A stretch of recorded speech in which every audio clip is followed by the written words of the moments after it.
Knicks family, what's poppin'? It's your boy. The Knicks lost last night, ladies and gentlemen, to the Orlando Magic in a game that, really wanted the Knicks to get the victory because they could have put themselves in a pretty good position. They're not in a bad position, but they could have put themselves in a better position heading into this homestand, but they couldn't do it. They had a stinker, straight up, just a stinker last night, in the second half at least.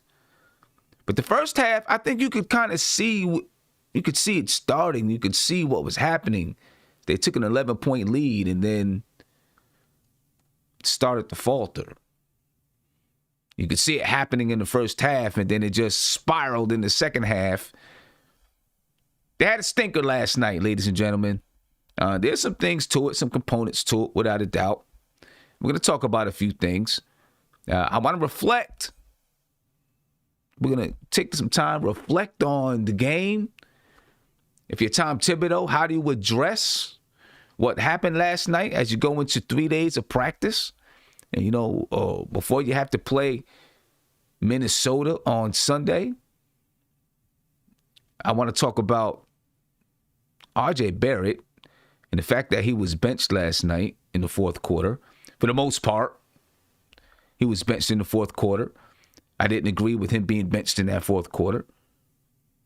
But this has been kind of a trend over the last 4 games. RJ not playing in the fourth quarter, not playing many minutes in the fourth quarter, or what you might expect. Sometimes deserved, last night not deserved. I want to talk a little bit more about my guy, Terrence Ross, and why I think he'd be a good fit for this team. Yeah, Kev. Yeah, Cornerstone. That's right. And then, the Knicks might pick up Norvell Pelle, however you say his name. They might pick that guy up. They were going to pick him up before, but Tom Thibodeau wanted Taj Gibson, but now they need him. He could be a guy that's on the radar. We'll talk about him a little bit. Now, I don't know much about him. We'll see if you know anything about him. Then we'll talk about some other stuff going around in the NBA. I want to get into a little bit of this buyout market, what the buyout market could look like after the trade deadline. Of course, we have, a month and a week, 5 weeks until that trade deadline hits. But there's always a buyout market. What players could be in the buyout market and what teams could be buying in that buyout market? We're going to talk about that. We got a nice group here. We're going to get to it. As you can see, we got Divine, we got Guillermo, we got Chop Low, his picture's always on the screen, but he's never on the screen. And we got Cornerstone Kev in the building. You know what I'm saying? So we're going to go ahead and chop it up, talk about it, and have a good time this afternoon, ladies and gentlemen. Thank you for joining us. I do want to remind you to get that NBK app on Wix. As soon as we get up to 500 likes, we'll be giving away 2 Obi Toppin rookie cards. That link will be in the YouTube chat shortly. Go ahead and hit that like button. Subscribe to the channel. As soon as we get to 15,000 subscribers, we'll be giving away 2 more Obi Toppin rookie cards. Do it for your boy, man. Let's go ahead and let's knock this thing out the park here.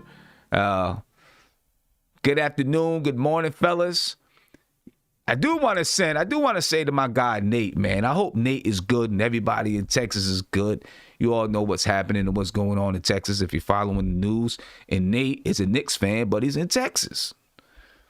And I know we were in a group chat yesterday, and as we were in the group chat, his power went out. So hopefully everything is good with Nate. All right, Divine, what's popping with you, bro?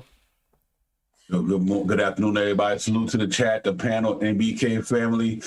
We got to sleep a little bit last night to think about what went on last night, yesterday's game. Rather, it was a disappointing loss, Sim. I mean, you know what? Felt like a playoff game to us, man. I just wanted that win to get us to that 500 mark. I mean, like I said, I'm not disappointed in the loss. I'm disappointed in how we lost. I just think that we played a selfish brand of basketball yesterday. I just think that we was trying to shoot ourselves back in the game too much instead of just continue to stick to our game plan by moving the ball around the perimeter, looking for the open shot. I just think that everybody came down, chucked the shots up, man. And obviously, Derrick Rose and Emmanuel quickly 2 for 22 didn't help none. You know what I mean? They just had a bad night shooting the ball wise.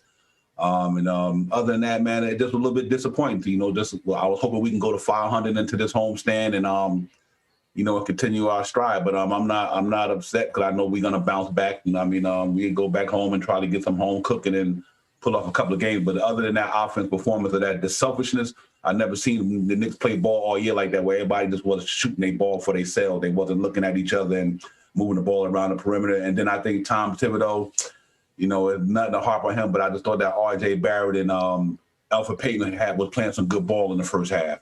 And I just think I think we just got a hold for this one game. I think our second unit really let us down the other night, man. I just think that they had 11-point lead. They blew that, quickly, and them guys were shooting the ball, wasn't passing. So that's about it, man. Other than that, hopefully we bounce back, Sim. But that was pretty much what I took from that game last night. Now that I slept on it, it remained the same as what I said last night. That 2 for 22 from them two guys after 18, one after 14 over the last 3 or 4 games to get 2 field goals out of them 2 guys just can't happen. And even Obi, he had an off game. Yeah, that can't happen.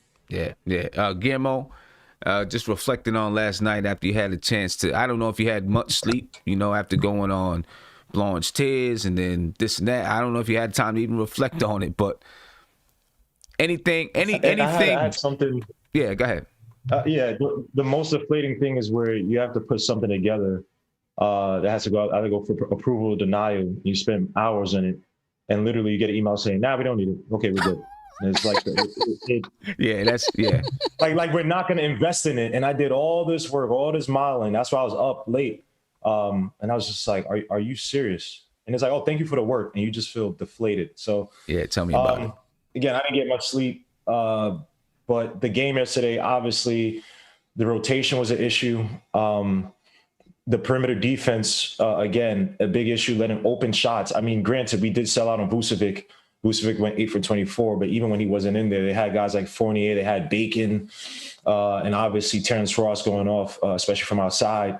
And Terrence Ross was just a nuisance all over, but I just didn't like the game plan. I didn't like the rotations. Tom Thibodeau, I think that yesterday was like an ego game where when he saw the second unit wasn't performing, and because he kind of looks at some of those guys as so-called closers, or can at times, it was the whole, it was that bias, right? The whole bias, I forgot what this bias is called, but it's like the whole bias where Lyndon B. Johnson didn't want to get out of Vietnam, and he just kept sending more and more troops instead of saying, "Hey, we lost the war, let's get out of it." And instead of taking those guys out and saying, "Okay, I can't coach these guys up," because when he had that timeout, he threw the thing on the floor, the paper on the floor. It was like he's trying to instill his coach and his dominance. It's like at that point, it's like, okay, these guys don't have it tonight, and that's fair enough. Sometimes guys don't have it. Should have went back to Alfred Payton, who's having a good game, even though he had some stupid turnovers. Should have went to R.J. Barrett, who was 5 for 9, I believe, before that. Before the fourth quarter, was drawing fouls. And the thing about it is that, and he had 3 turnovers too. The whole team was sloppy, but with a guy like R.J. Barrett for Payne, when you talk about not having a good defense, you try to control the tempo of the game. And that comes from you drawing fouls. That comes from you slowing down the game, making sure you get easier baskets, making sure that even with you getting those guys in foul trouble, now Terrence Ross may not be able to be as aggressive as he was trying to defend you. Maybe he gets out the game and you guys can recalibrate the defense, right? So I just don't like Tom Thibodeau not controlling the game. Obviously he's a veteran coach. He knows about controlling the game, but I think that was an ego thing where he tried to, say, I'm going to go with these guys. And if you guys don't win, it's on you, versus saying, hey, tonight you guys got it, you guys don't. So. It was like that. And he, was stubborn in that way. It's almost like, you keep, you go to the casino and you lose $1,000 and you're like, damn, I got to get this $1,000 back. Yep. And so you keep throwing money at it. Next thing you know, you're $3,000 in the hole. And I'm not saying that from experience. Trust me. Just saying. All right. I did it. I did it. But I thought you were talking about me, Sim. but it's kind of like that. I feel like what Guillermo was saying, I feel like that's what he did last night. Right. It's like, I'm just going to stick with Quickly and Burks. Because they can hit the 3, because they can do this and that. And it just didn't work. You know what I mean? And, they had that one spurt, and we're going to hear Tom Thibodeau. They had the one spurt where maybe I think Burks hit like 2 threes, and then the Knicks called a timeout, and then they came back out, and someone had got a technical foul for Orlando and cut it to 10. You know, he used that to say, you know, we made a little bit of a run, so I wanted to see what that was if that was gonna manifest into anything. But it was, you know, it was 2 open threes that he knocked down. I don't know. I felt it was a mistake the way that he kept those two, you know, ran those 2 guys to death last night when you had 2 guys that were playing well. You know, playing well. I just couldn't get it. Kev? Salute to my brothers here on the panel. Salute to the chat. Yeah, man. Not really much to say after last night. I'm not going to lie, I was worried about this game. I mean, yeah, I thought that we would win, but I was worried about this game. But the thing about it wasn't so much I was worried about the V man. I can't say his name. I'm sorry. Can't say his name. Vucevic. Okay. I was worried about him, and he was hardly the problem last night. It was more Terrence Ross, who, yeah, I am advocating to have him on our team. I sent him a text, said that you must ask for a trade to come here. And I retweeted it to you, Sim. I don't know if you got it or not, but did he text you back? I retweeted that. Did he message you back? No, he didn't text me back. He didn't message me back. And he didn't like it either. So there you go and everything. So you must be content with staying in Orlando and everything. But the other thing was, and not so much Fournier either, but these other guys that were filling in for Gordon and Cole and all them, who was hitting shots off us. I didn't even know who they were. So, I mean, you had one rookie, I think he was from Florida. I forget where he was from, but he was hitting, and it was just our bench didn't match up to what their bench was doing. Their bench had, I think, like 42 points, and we only had 27. So, that was probably lower, but that was a problem. And I agree. I think Tibbs, you know, should have kept Peyton and RJ cooking, because it seemed like Peyton was pretty much getting anything he wanted. I mean, he was taking it in, you know, on the V-man and and converting, and RJ was holding his own as well. And going back, Sim, to what you were saying about when we went on that little run, yeah, Burke got us back in the game, but then Burke turned it back over, you know, for us and everything. And that was a killer right there, because I feel as though if you're making a comeback, you have to make everything. You have to get every stop, and you have to make every shot. And that was a key moment in our comeback where we fell short. So go back to the drawing board. We're only, you know, it's two games under 500, you know, go back to the drawing board, and let's try and get it again. So and you know, I wondered last night why did they sell out on Vucevic? I can understand in the beginning of the game, you say, okay, you know, we're going to make sure he doesn't get off. But there were moments throughout the game where I seen, even when, you know, he was going one-on-one, Noel was doing a decent job. He scored some buckets, but it wasn't like he would kill us when he did get a chance to go one-on-one. In the second half, I was asking myself, why are they double teaming him? Because it's causing us to have to scramble to rotate. And we were scrambling, but we were just getting there a split second too late, and the guys would get a clean look at the basket. Right, I didn't understand why he continued to try to double Vucevic in the post instead of just go ahead and play him straight up. And if he ended up beating him, scoring a couple buckets, then maybe you change it back up and say, okay, let's go back to it. But even times when he went one-on-one, he wasn't always scoring the basketball. I thought that they could have probably tried to play him straight up, you know, and then especially when they got hot from three and they were just knocking down threes, it's like, okay, let's stop scrambling. And just, you know, if we got to give up the two, I'll give up a two rather than the three, because they were knocking down threes. You know, I didn't think we had to sell out on Vucevic last night. You know, once we really got in, started playing, I didn't think we needed to sell out on them. They did so anyway. You know, and I'm not going to say that solely cost us the game, but it was certainly a component, part of the reason why we lost that game. You know, And yeah, I will say I seen some people, laughing at the picture that I slid across the screen. I'll keep it going, man. I'm running the campaign, and I'll tell you the reasons why. But I'm running the campaign. Go get him. Go get him. Go get him. Get him. So what do you want to give up, Sam? What do you want to give up? I don't know. That's what I want to talk about. I'm gonna talk about it a little bit later. Sorry. Okay. Yeah. I don't know. I'm not sure. I'm still kind of in the thought process. So I want to do a video, but I need you guys to help me figure out what it's worth. I'll give you my boy. You know what I'm saying? I'll give you my boy. We'll get to that. We'll get to that.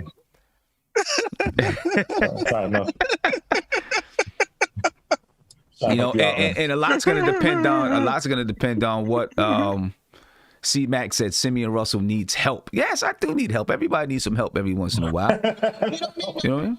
You don't need no help. Everybody needs help. Everybody needs help every once in a while. Hey, for me, it's between him and Willie Barton. I'd love to have Willie Barton from. I like Willie Barton too. They're not giving up, though. I don't think they're giving up Willie Barton either. I like Willie Barton too, though. Of course, the big question is, why is RJ being benched in the fourth quarter of games? Listen, there are some games when he's going to be benched in the fourth quarter if he's not playing well, and that's okay. I get it. But he just came off of a game where he hit 2 clutch threes in the fourth quarter, right? He was 1 for 2 from the three-point line last night. He was shooting, 45 to 50%, whatever he was shooting from the field. I was yelling at my TV, like, put RJ in the game, and Elfrid Payton too, right? But, Quickly was out there and Burks was out there. Burks wasn't giving us anything, at the time. And I was just screaming, put RJ in the game, put RJ in the game. And here is, I want you to hear Tibbs. This is Tibbs on why he didn't make that move, and then we'll go in and we'll talk about it a little bit. This is Tibbs. Take a listen. Hey, Tom. RJ played 27 minutes tonight, and his minutes have been down the last 6 or so games compared to how much you were playing him earlier. Is that an account of what you're seeing from him, or just more depth that you like? Well, the depth is good. It's a plus.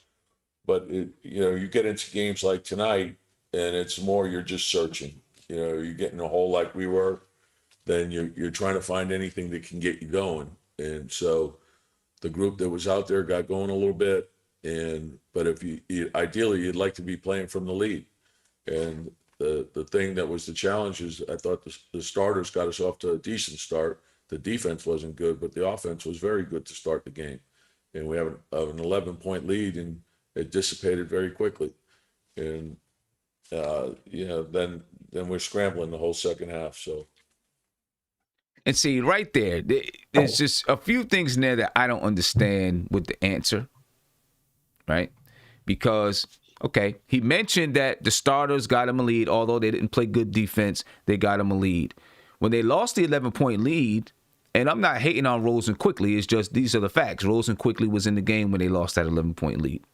In the second half, the starters, they gave up the lead in the second half, but then the lead ballooned when Rose and Quickly were in the game, right? Because they weren't hitting, they weren't scoring at all. Now he said, I'm searching for something that works. I'm searching for, lineups that work. Well, guess what? RJ Barrett was working. So if you're searching for something that works, why not bring the guy back in who was working? Right? I think before he got back in the game, he was 5 for 10 from the field. So why don't you bring the guy back in? That was working. Elfrid Payton was working too. Elfrid Payton's ability to penetrate was opening up shots for RJ on the perimeter. It just baffled me. And I think I could look on the bench that RJ was frustrated too. They called the one timeout. I think he went in with about 3 minutes left, and then there was a timeout called. And when you looked at him on the bench, to me, he looked like he was frustrated. I would have been frustrated if I was him. But is there anything to this? Is there anything more to it? And do you think with Tom Thibodeau saying one thing, but then sometimes getting stubborn in the game, is it going to wear thin on the players? Right. So, Divine, So I'm again, gonna start. Hold on, let me start with Divine. I'll come around to you, sorry. Kev. Okay. Divine, Yeah, I'm gonna start with you, man. Yeah. Is there anything more to it, or not? And do you think this type of things is gonna start to wear thin on the guys? At least some of the young guys or the guys that it affects.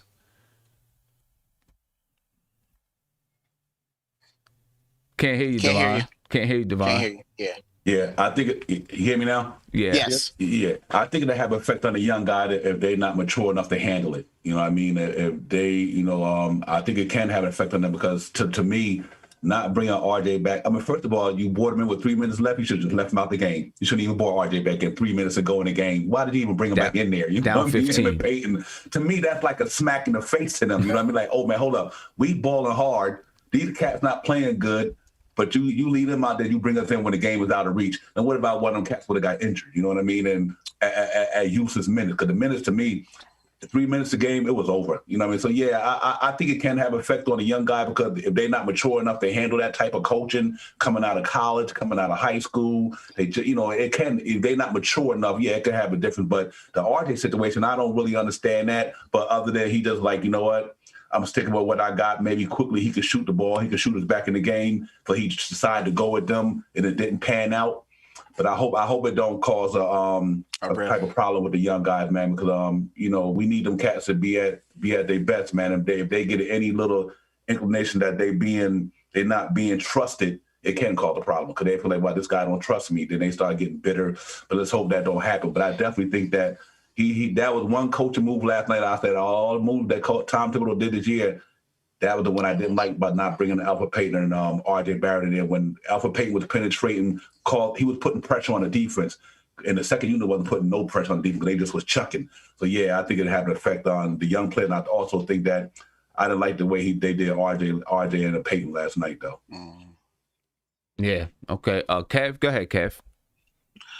No, what I was gonna want to say is that I agree with Divine about the mentality of the young players. I will say in RJ's defense, I think RJ is, he may have looked upset, but I think he is more mature to handle that. Right. And again, it goes to back. I think we were talking about it yesterday, Sim. I was asking you, would you have a problem with a player coming up to you asking you, why didn't you get me back in the game? Right. And you said that, well, if he did it on the bench, I'd have he wouldn't be going back in there at all. But if he came up to him after the game or, at practice, before practice or something like that and asked, then you will respect him more. Mm-hmm. So with that being said, I believe that RJ again can handle it, and he will go up to coach and ask, why am I not getting into the fourth quarter? Now, the thing about it also is I believe in that Houston game. No, not Houston, Washington. In that Washington game, you had Rose, Quickly, RJ, Randall, and Noel in there. I think that's going forward. That should be your closing team going forward, unless something is going on with Rose, and then you would, you can interlock, those guys. But RJ and Randall need to be out there at the end of the game, pretty much. So let me ask you this. Let me ask you this. Does there have to be a closing team? I'm gonna ask you, Kevin, and then I'm gonna ask you, Andy. Does it have to be a closing team, or can it just be whoever's playing well at the time? Okay, for me, I would say. See, you always put stuff in my head. I would agree with that premise that whoever's going, because you always make me think and everything, and that's good. You make the cobwebs out of my head, go a little bit and everything. So, I would go with who's ever hot, who's ever going. I don't think many of the players, I don't think a lot of players will go with that premise. They figures that, well, I'm here, I'm starting, I should be be going at the end and everything. But I would go with that premise, who's ever, hot. And if he's not going, then they need that coach needs to get that player out so that, he can get the right players, in. So that's what that's how I look at it. I think the hottest ones. What you just said there,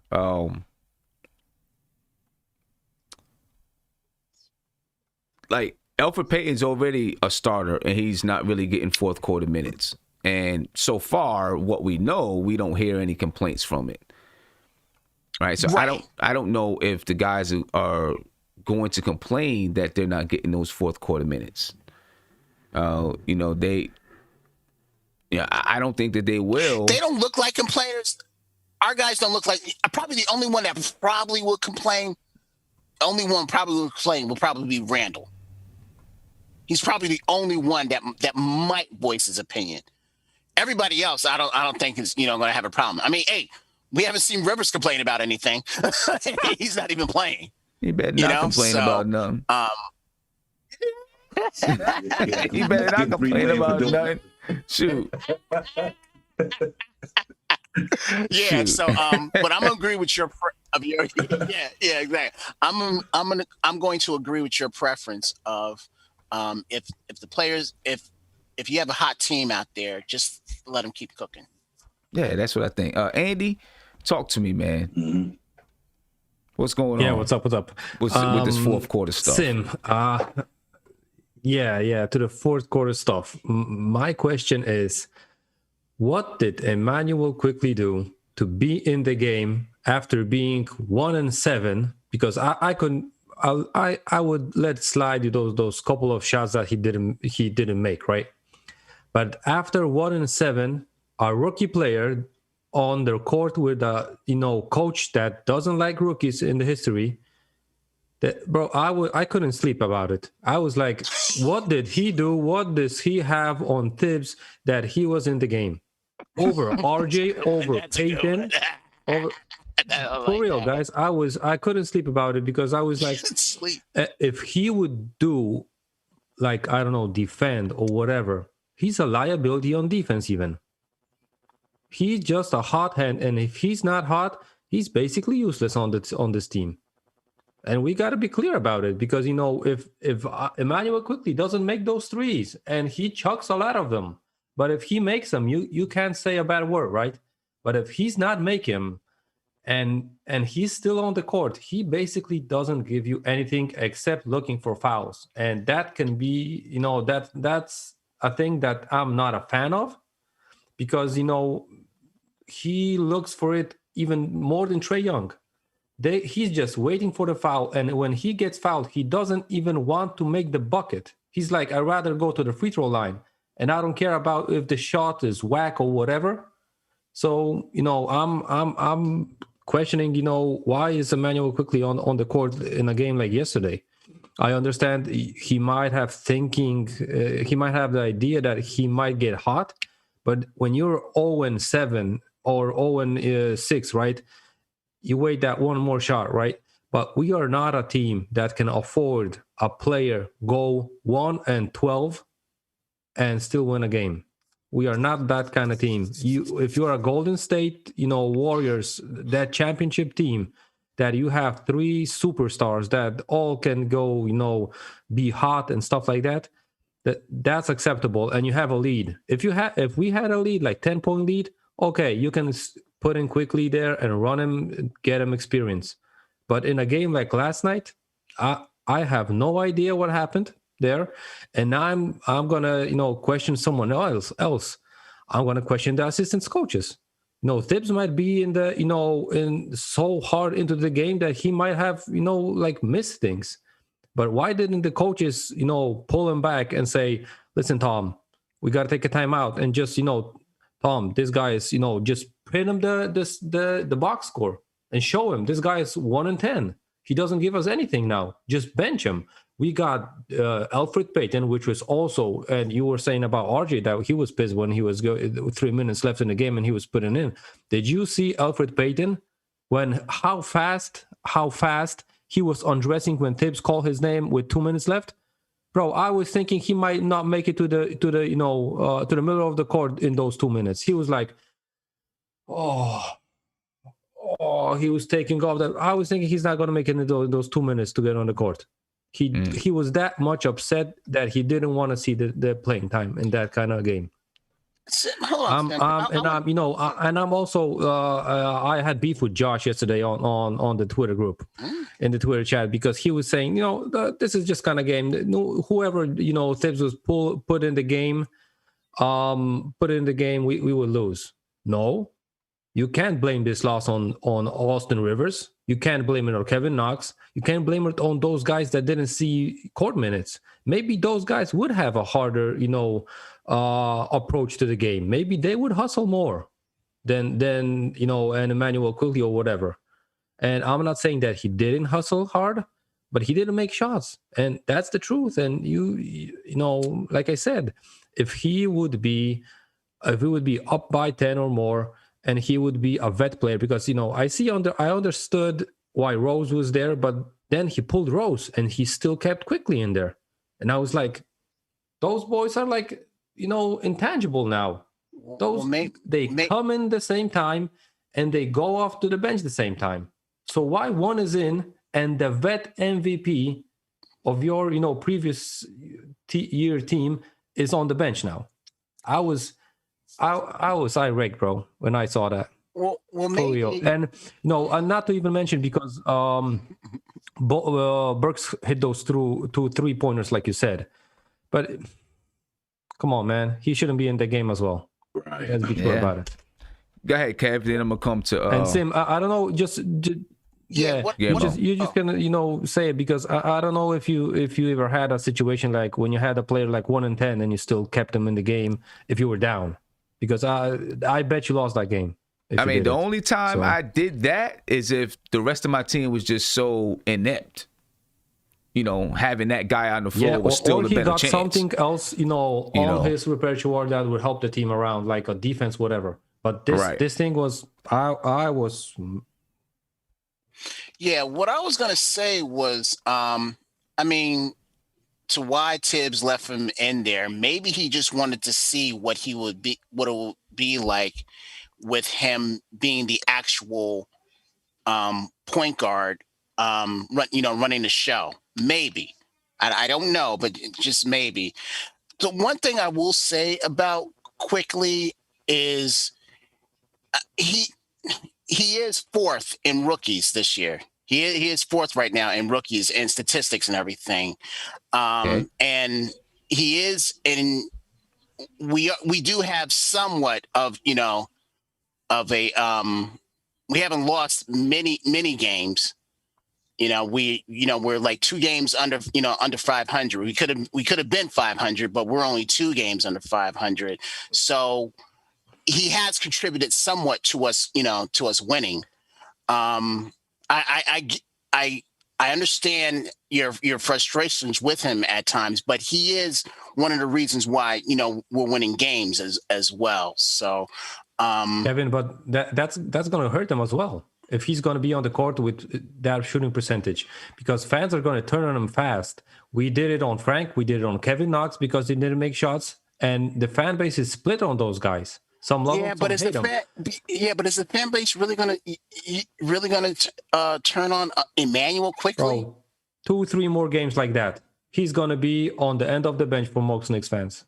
If he's not playing well, I think if anybody's not playing well, or the fans don't think that they're playing well, they're gonna, but see, the thing about it is his work ethic will get him over as well, because he'll see.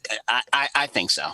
I think that's because he's the one that's staying after games, win or lose. That's the notion.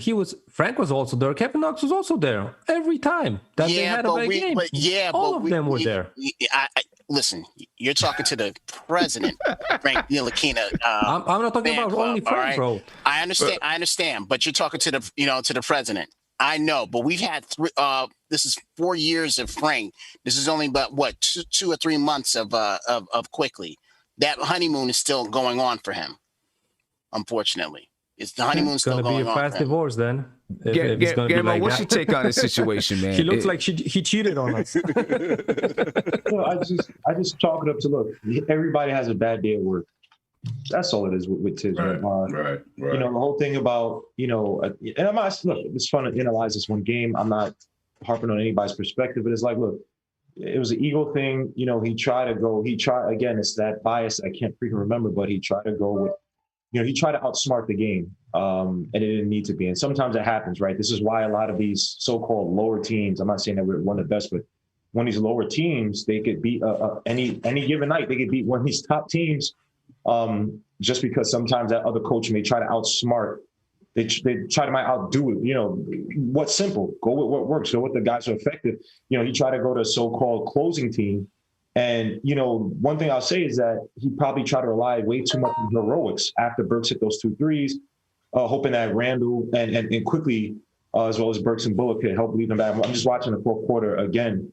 And it's just, sometimes you don't do that. Sometimes you go with what works. And he's had games where he's went with what worked, what was working. So it's not as if, it's every game that he just goes with his closing unit. Maybe he just overthought it this game, and it came back to bite him. This Burks, I'm just watching Burks give up a stupid turnover. I don't know what the hell. Derrick Rose, So again, he just overthought it, and he didn't go with those guys. I'll say this about RJ Barrett. Look, RJ Barrett, this builds up, and of paying, he's a 1-year veteran, whatever.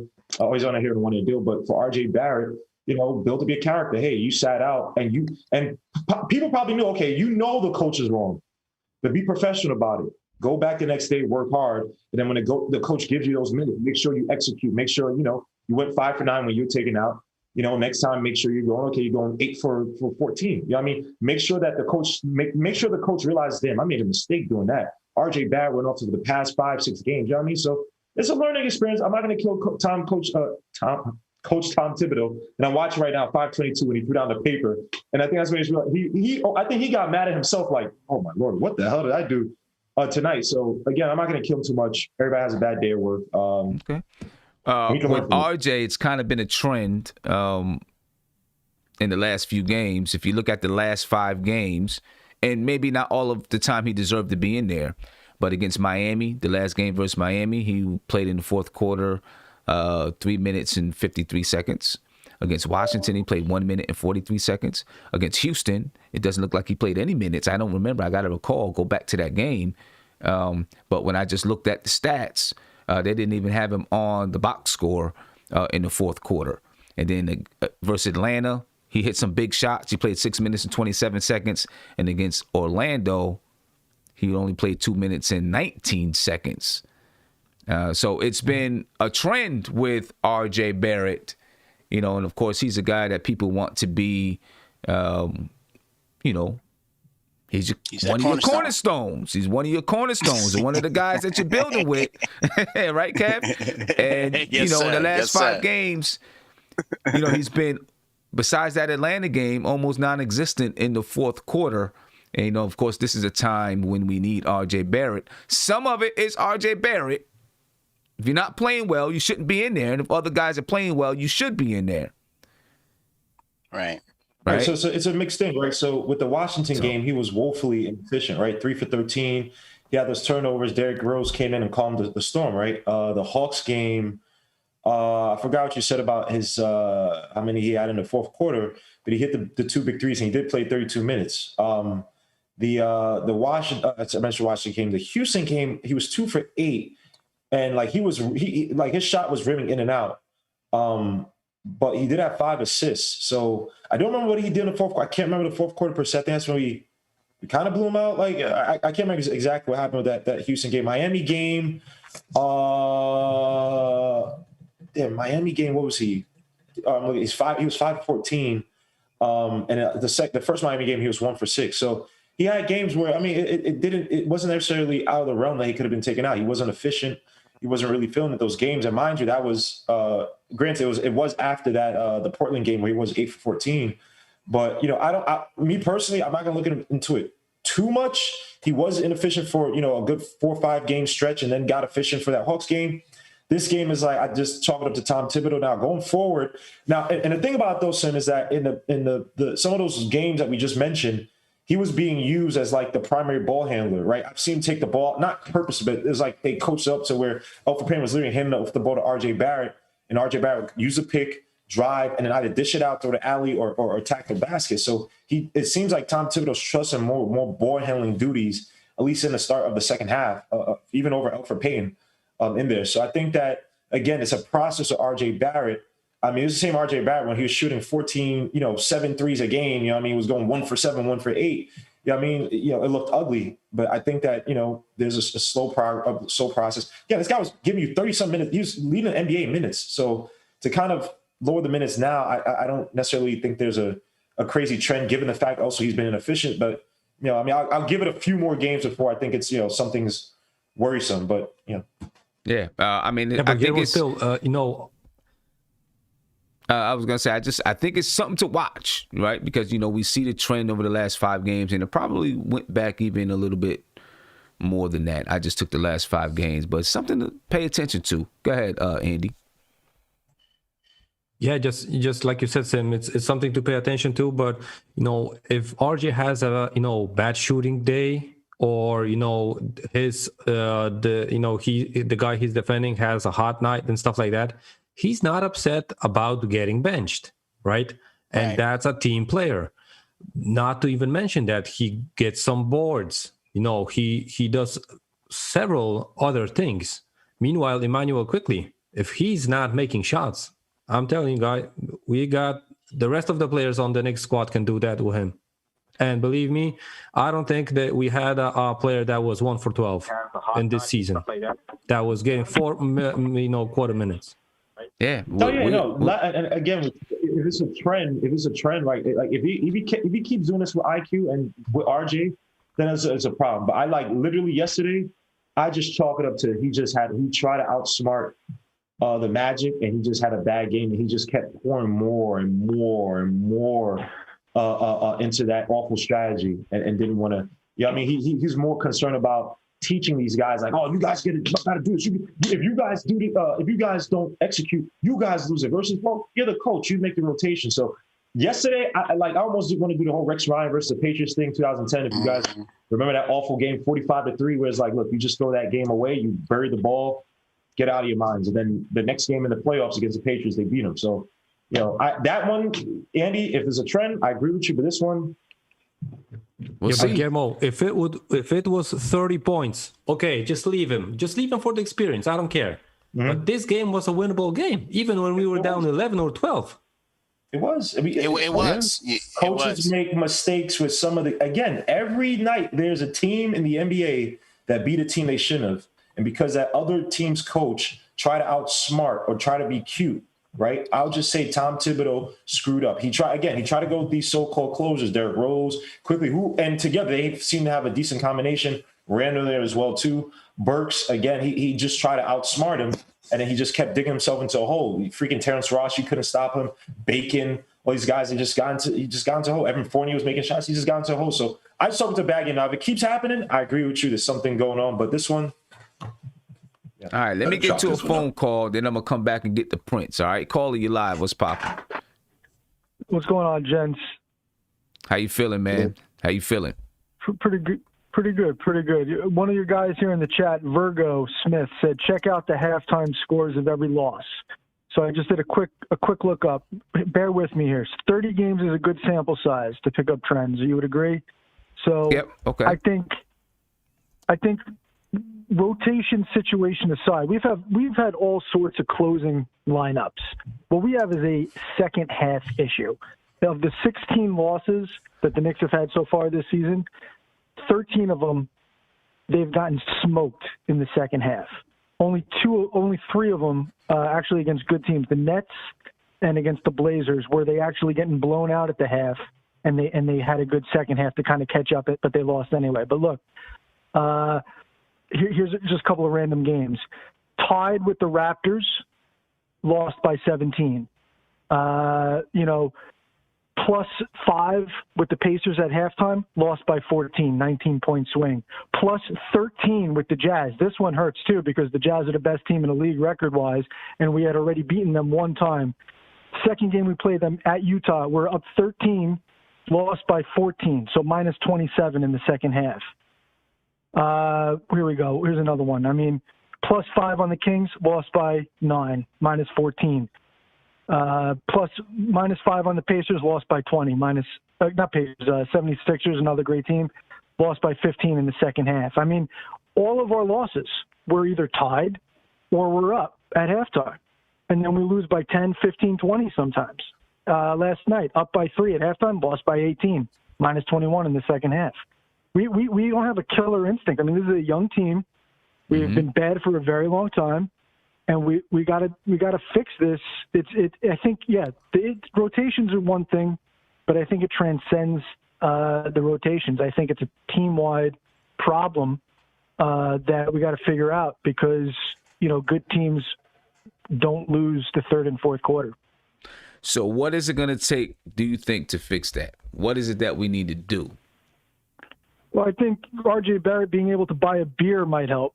He's 20 years old. We need. Okay. Well, okay. We need maturity. I don't know if the solution is outside the roster, but we need somebody to go, yeah, I'm not losing that third quarter. I'm not losing that fourth quarter. I'm not saying, look, Tom Thibodeau has been around for 100 years. Phil Jackson, this is the kind of thing that Phil Jackson would do. You sacrifice one step back for 2 steps forward with a player. RJ Barrett's going to remember this. I'm not saying that's some Jedi mind trick thing here, but there's qualitative personality things going on, ego, all that stuff.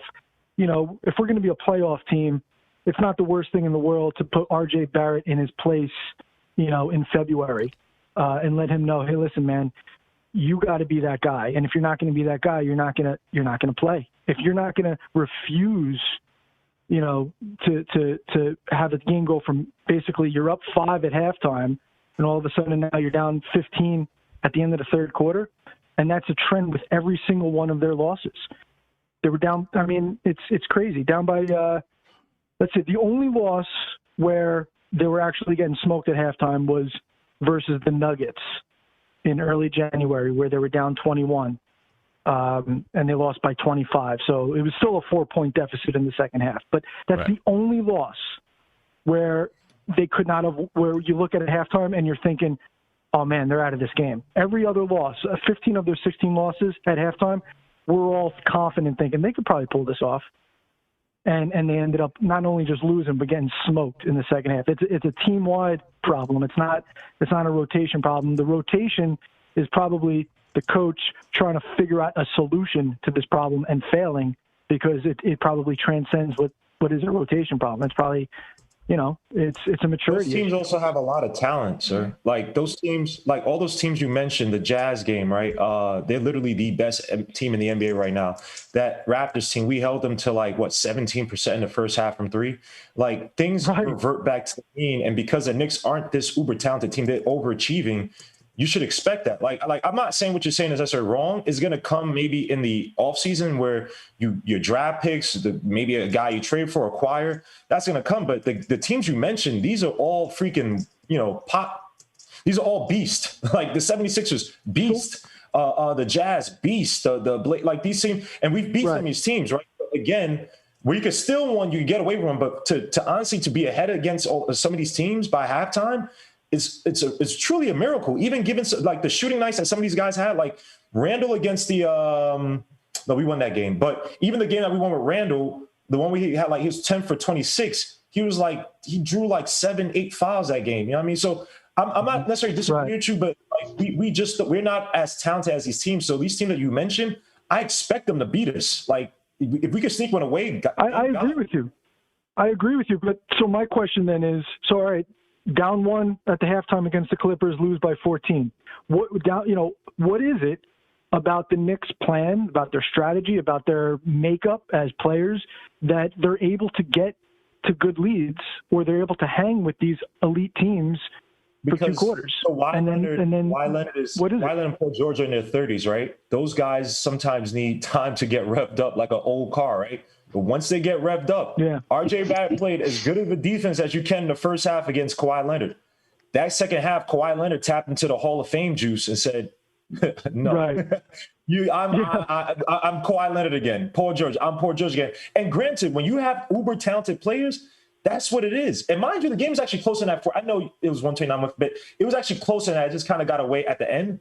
But again, that game, it almost even felt like a loss because the Knicks probably played that team to the best of their ability.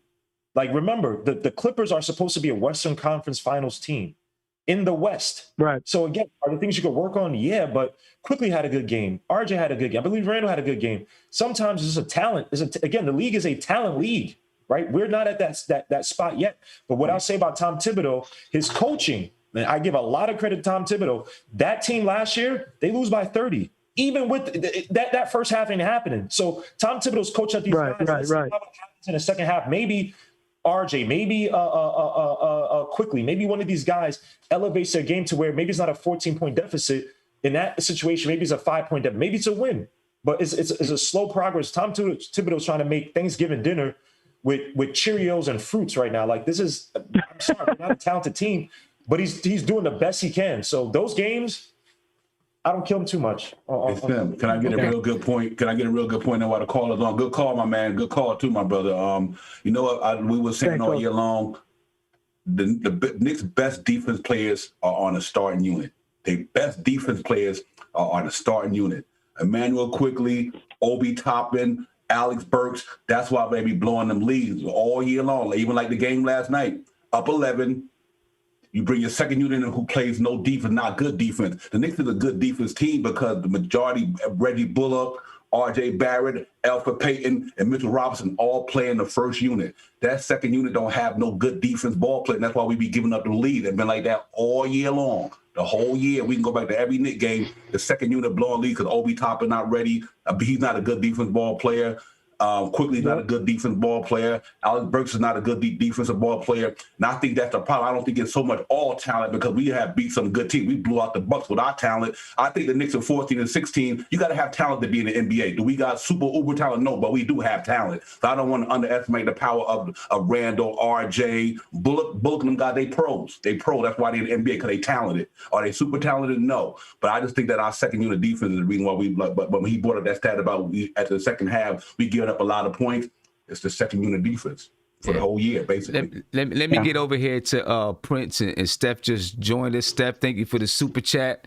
You talked about Terrence Ross and said, you know, he's not your favorite player, but you trust me, so let's go get him. That's what I'm talking about. But my man, thank you for the call. All right, appreciate it. Great call, man. Take care. Great call, Prince. I'm coming to you, man. The caller just said we've been giving up, in the games that we've lost, we have the lead and then we can't hold on into the second half. And, early in the season, the players were all talking about we got to put together 48 minutes, right? We got to put together 48 minutes. We can't put, we play good, but we're not following through with games. Last night was one of them.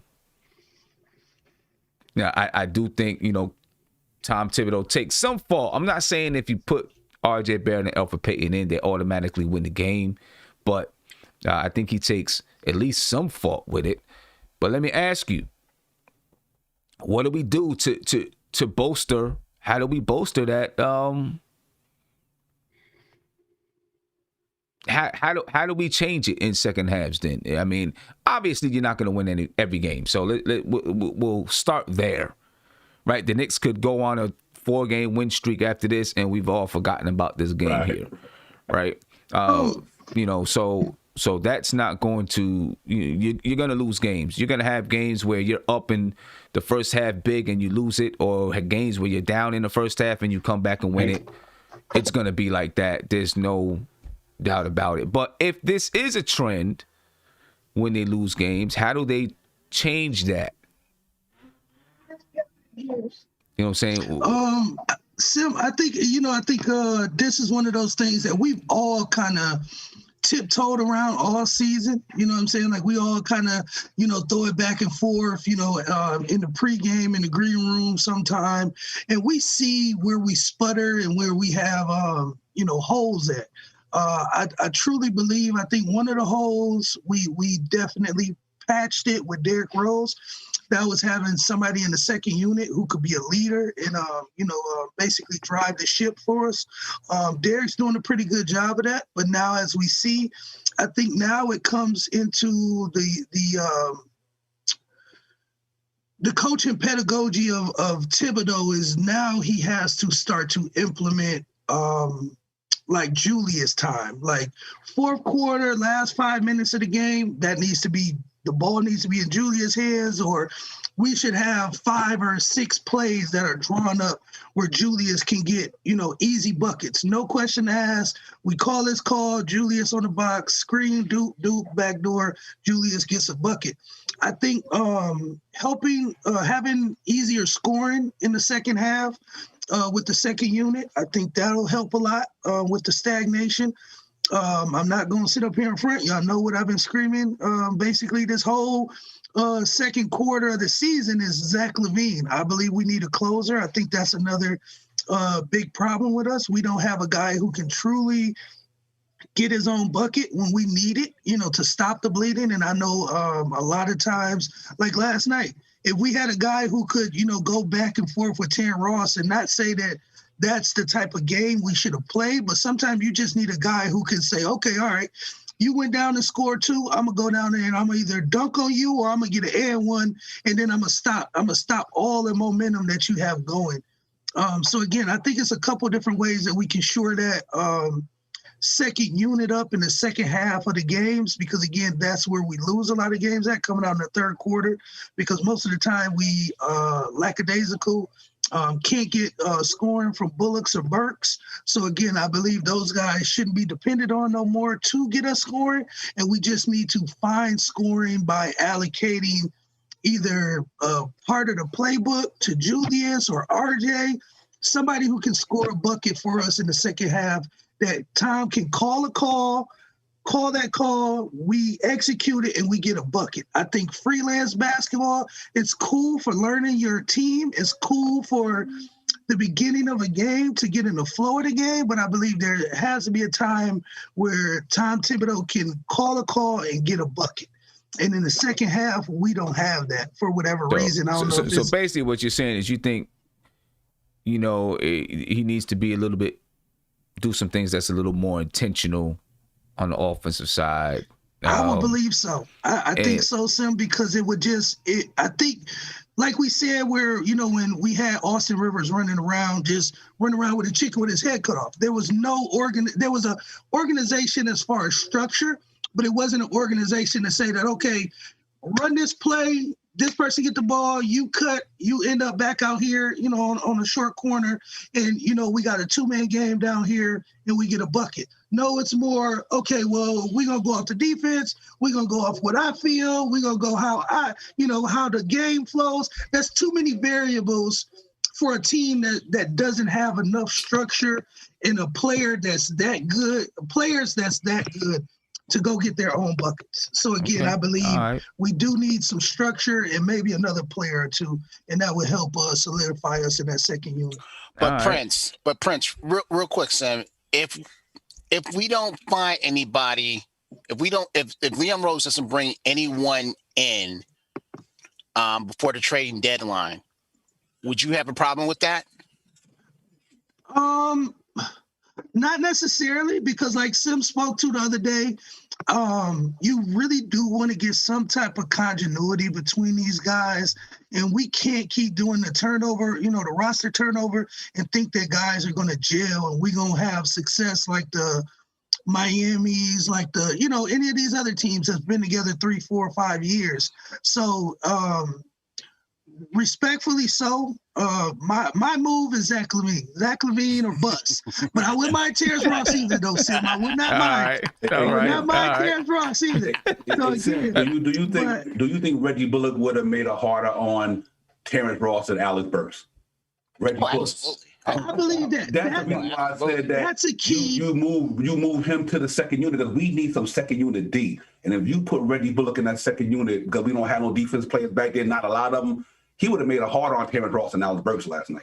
But you don't even have to move it to the second unit. Just this was a situation that you just plug in Reggie Bullock on Terrence Ross. That was and I said it last night. I don't know if I said it on the show, but I think we spoke about it in the green room.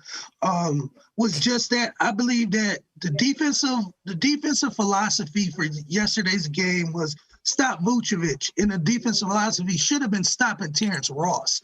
And Terrence Ross is who killed us, and that was the issue that by the time we woke up and seen that, he had 30 points and the game almost was over. So I think that was our big problem, was stopping Terrence Ross. And you know who was second? Fournier. Because Fournier was he knocked down some weird threes that he was open. He shouldn't have been open. So, he contributed. Yeah. Steph, same question. What do we do with these second halves? I think we make adjustments as we need them. Like sometimes the second unit is doing okay, even though they're not a great defensive unit.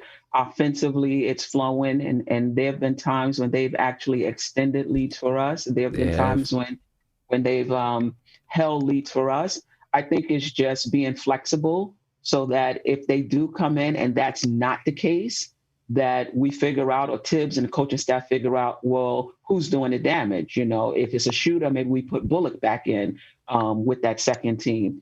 If we're not scoring, maybe we bring Randall back in. And then as Prince said, maybe we run, some specific plays for Randall or someone. But overall, I agree with Guillermo. Hope I said that right. And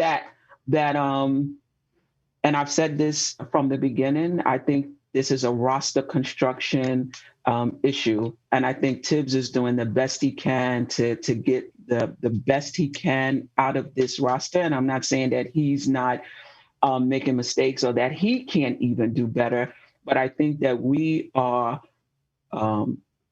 dependent on a first-year player in IQ and a second-year player in RJ to be consistent in order for us to win. And that's a lot of responsibility for them because usually first and second year players are inconsistent, right?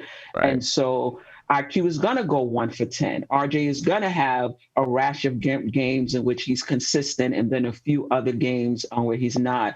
I do think that, as I've said from the beginning, we need to upgrade this roster. And it doesn't mean that our young players won't play. It just means instead of going from the second and third options, they go down to the third, fourth, and fifth option, which is probably better suited for where they are right now. So I hope I answered your question, Sim. Without a doubt. And shout out to the chat and to the panel. Yeah. Appreciate you guys. Stephanie, I'm still confused. Yes, about what? He needs a paper. And look, one of the ways that I think we can solve some of those issues, and y'all already know where I'm going to right now, is get Frank on the go. You said get Frank? I say Victor Oladipo. But go ahead, Sam. See, she says Victor Oladipo. One of the ways I think is Terrence Ross. He's so streaky, Sam. He is, but I think he is. Look, I think he's averaging a strong 15 points per game this season. I was gonna say that, Sim. His floor is what Reggie Bullock's and Burks gives us on a good night. That's 15 to 17. But he could go crazy for 30 like he did against us last night. So that's where he's streaky at. But he's consistent with, like Sim said, 15 to 17. I mean, of course, he's going to have some games where he would be 10 points, 12 points. But I think he gives us a consistent, he can give us a consistent probably 15 points a game. And I feel like what I don't feel like we get from Burks in that second unit. And I don't know if you bring Terrence Ross in to be in the second unit or first unit. Either way, he can get you buckets. But what we don't get, in my opinion, is controlled creation. He's a very clumsy creation. He's falling all over the floor for whatever reason. He can't stay on his feet. And he's not that great of a defender, in my opinion. I feel like someone like Terrence Ross, and I know he makes $5 million a year. I feel like someone like Terrence Ross will bring a whole nother element to that second unit. You know, someone who can catch and shoot. You see, he can come off screens and shoot. So it's not like we're missing that with Alec Burks, because Terrence Ross can do those things. Come off screens, catch and shoot.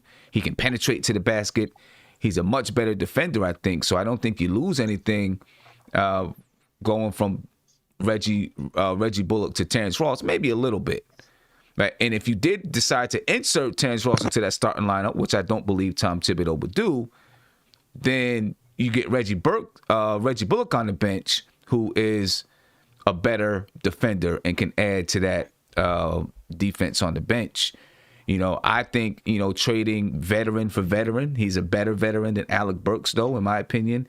Now, of course, he makes more money, but we have the ability to absorb that contract this season. The issue is going forward. So this is what I want. Right? Well, this is the issue. I'm going to read off his stats and his contract going forward, and then let me know if this is something you think is worth, and what do you think it would cost.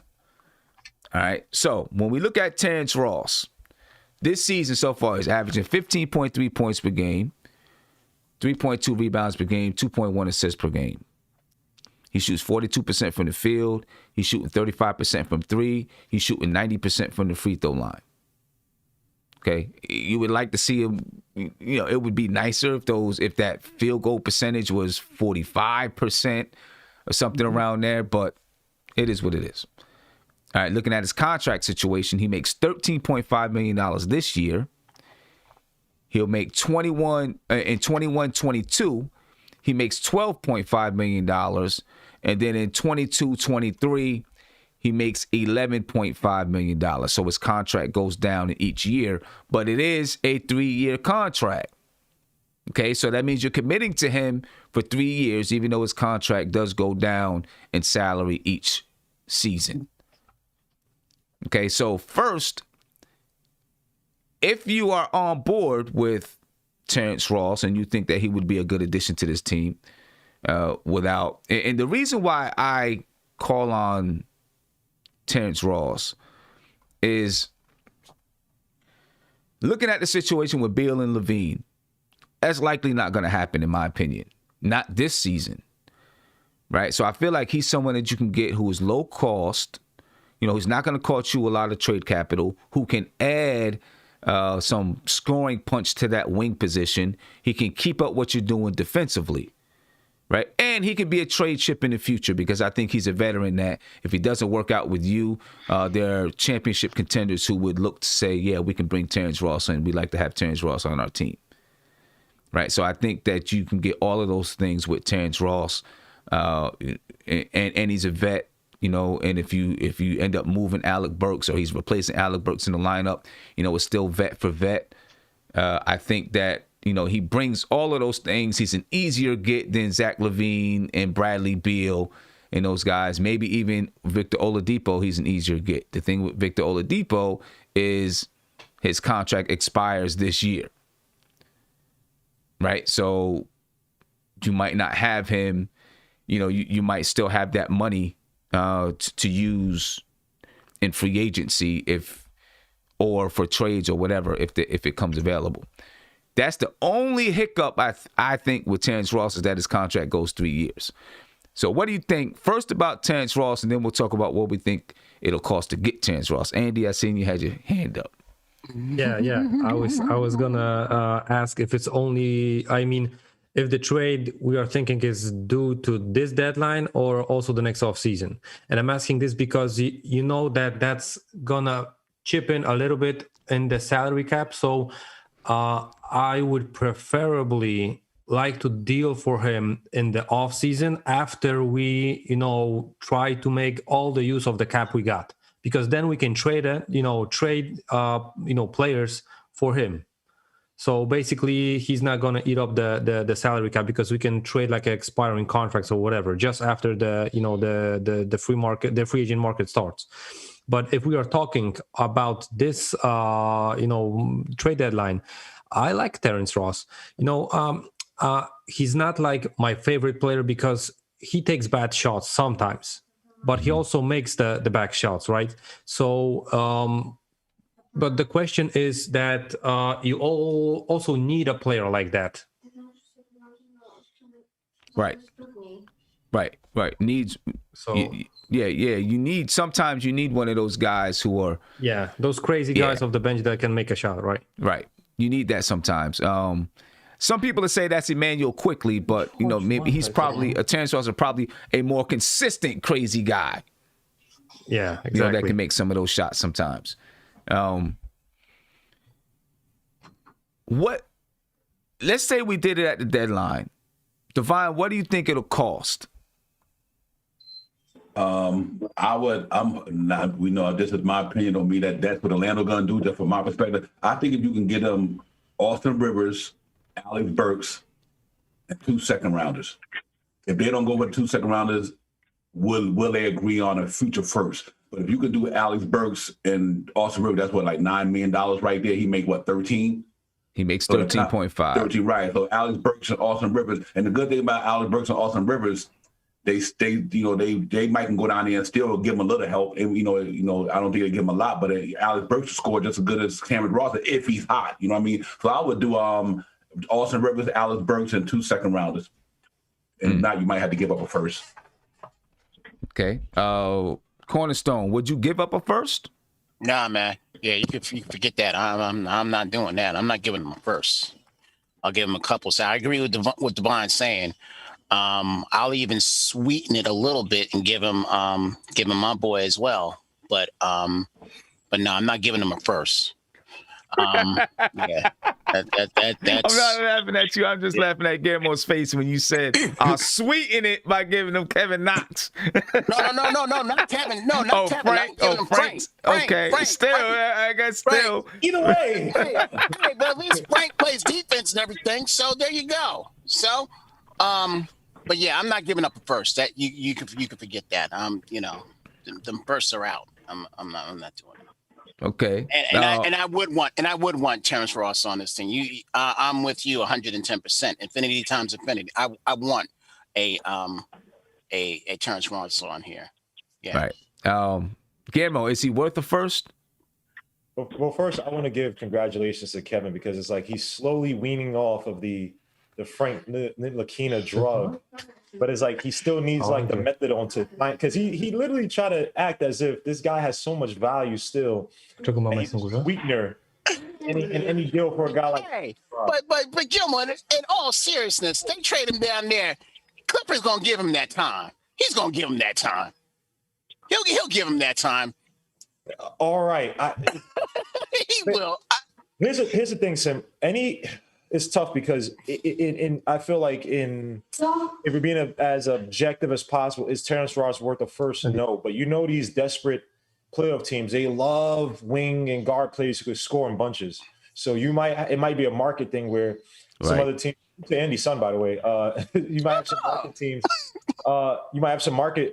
You might have some teams that might give up a first. I mean, we got a first for Marcus Morris by desperate Clippers team, right? Are there any teams that are desperate right now that need a score? I'm just asking. I'm not saying there is. None that's coming to my head right now. So we might have to combat with that. If they don't want to take, a second, Frank, even Knox, I'd give up a Knox to get a guy like that. He's here, you said, for 2 more years. He's here 2 more years. He would be here 2 more years. Yeah, he would be here this year and then 2 years afterwards. So, if you're giving up some capital, at least you know that he's here for a couple of years. I don't know if we're too worried about him eating up cap because we got a lot of it. How much is he making again? Sorry, I missed the part where you said he makes this season, he makes 13.5 for this season. And then next season in 21-22 he makes 12.5, and then in 22-23 he makes 11.5. So his salary goes down each season. Yeah, that's not bad at all. How old is he again? He's 30. Oh, he's 30. Yeah, he just turned 30. Oh. Talking about a score like that, and again, I mean, look the wonders that Fizdale and Mike Miller did for to gussy up Marcus Morris. So even if we want to say trade him off, if he doesn't fit, say he's just he shoots way too much, maybe you gussy him up and get him to trade him off. I mean, we're hoping that we're a playoff team at the time, so maybe it hasn't happened. I give up a second and a few players for him. It's just market. I don't know what the market is going to dictate. And the race is really tight right now. Like, I know it's early, but we might have a lot of teams looking, look, it has to be we just got to acquire as much talent as possible. So he might go for a first. Once they say the first. Right. That's the thing. He could go for a first if they're willing to move him, because, if they start to get healthy, they may get themselves back in the race and they may not want to move him. And so if they don't want to move him and any team was actually interested and they come to them, then they're going to say, well, what are you going to give us? You really got to make this worthwhile for us if you really want him that bad. The only reason why he sticks out to me, I mean, I like the way he plays basketball. I know he can be streaky. He's not a perfect player, but we're talking about we need another wing scorer, and it's hard to just go out there and get one without giving up the bank. And on certain nights, he can really be a third option for you. I think a strong third option for you, just about every night. And then you're going to have nights where he can go for 30. I think his shooting percentage is better than Burke's shooting percentage. Would you agree with that? I've got to look, but probably. What is his Burks is shooting before yesterday he was shooting like 41.5% from three, but I don't know what he shot at if you include last night. But with I'll put it like this, because to your point, maybe I'll give you a second chance, because your Austin Rivers take where you say Austin Rivers, it might be the time, and then it all fell apart. I'm only joking, but that joke fell apart like a bug. Do you think Terrence Ross could be that guy? Do you think that Terrence Ross, a guy who, I mean, he flipped around for the Raptors, Magic. Was he on the Kings before? I can't remember what. No, I think not. No. It was just It was drafted by the Raptors. Yeah, just the Raptors and the Magic. Yep, just the Raptors and the Magic. That he could refine himself, like instead of being this wild scorer, that he could refine himself into more of a collector. So he's not forcing shots. Like when he knows he has it on, he'll give you, a 30-point game. But on any given night, he could give you, 15, a solid 15. You know what I mean? Right. Because that's what we wanted from Austin Rivers. That's what we wanted from Burks. Burks is not wild like that, but he's been, inconsistent. Same thing with Bullock. Do you think that Tom Thibodeau could reform him to be that type of player? I think he could. I think the thing for me, what separates Terrence Ross and Alec Burks, his offensive game is more refined to me. Like Alec Burks is like he's clumsy, and he falls over a lot, and stuff. And I mean, I've literally seen him have the ball in his hand and he tripped and he's falling, and then when he gets his balance back, he raises up and shoots it. I'm like, what the heck?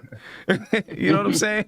I mean, I'm not mad at him, and I know there's nights when he can really give us, he really does get hot and he gives us something. But I feel like Terrence Ross is a little bit more refined offensively. He can create a little bit more than Alec Burks. He looks more sounded. Yeah, more athletic. Athletic. That's the word, Divine. Hey, Sim, athletic. Like Melo told my boy Shump, hey man, I practiced that shot. That's a good one. I don't know. Steph, what do you think about Terrence Ross, and what would you give up? I know you said, you want Victor Oladipo, but let's just say the Knicks did decide we're going to go after Terrence Ross. I wouldn't give up a first rounder. I agree with your other point. I want to save most of my assets and first rounders for a heavy hitter, right? And I don't want to give that up for someone like Terrence Ross. I'm also concerned about, he is going to eat into our cap space in terms of, I think we can absorb him this year, but like the second and third year of his contract, I believe he's going to eat into our cap space. So that's a concern as well. But I do think, at his baseline, he's definitely better than Burks, even though Burke played well and he looked great before he went out with that injury. I'm just not sure what happened since then. But I think if we bring him in, I think he would definitely help us defensively as well. I think, even if he's not a great defensive player, with his athleticism and playing for Tibbs, I think it would be an easy transition for him.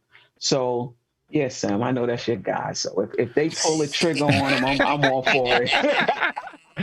I'll be mad if they pull the trigger on him. Second round pick or a few second round picks, not a first round. Yeah, I'm afraid to give up a first round pick too. I wouldn't want to give up a first round pick. If I could find a way to finagle him with, for us, 2 second round picks or something like that. But I don't know if I want to give up a first for him.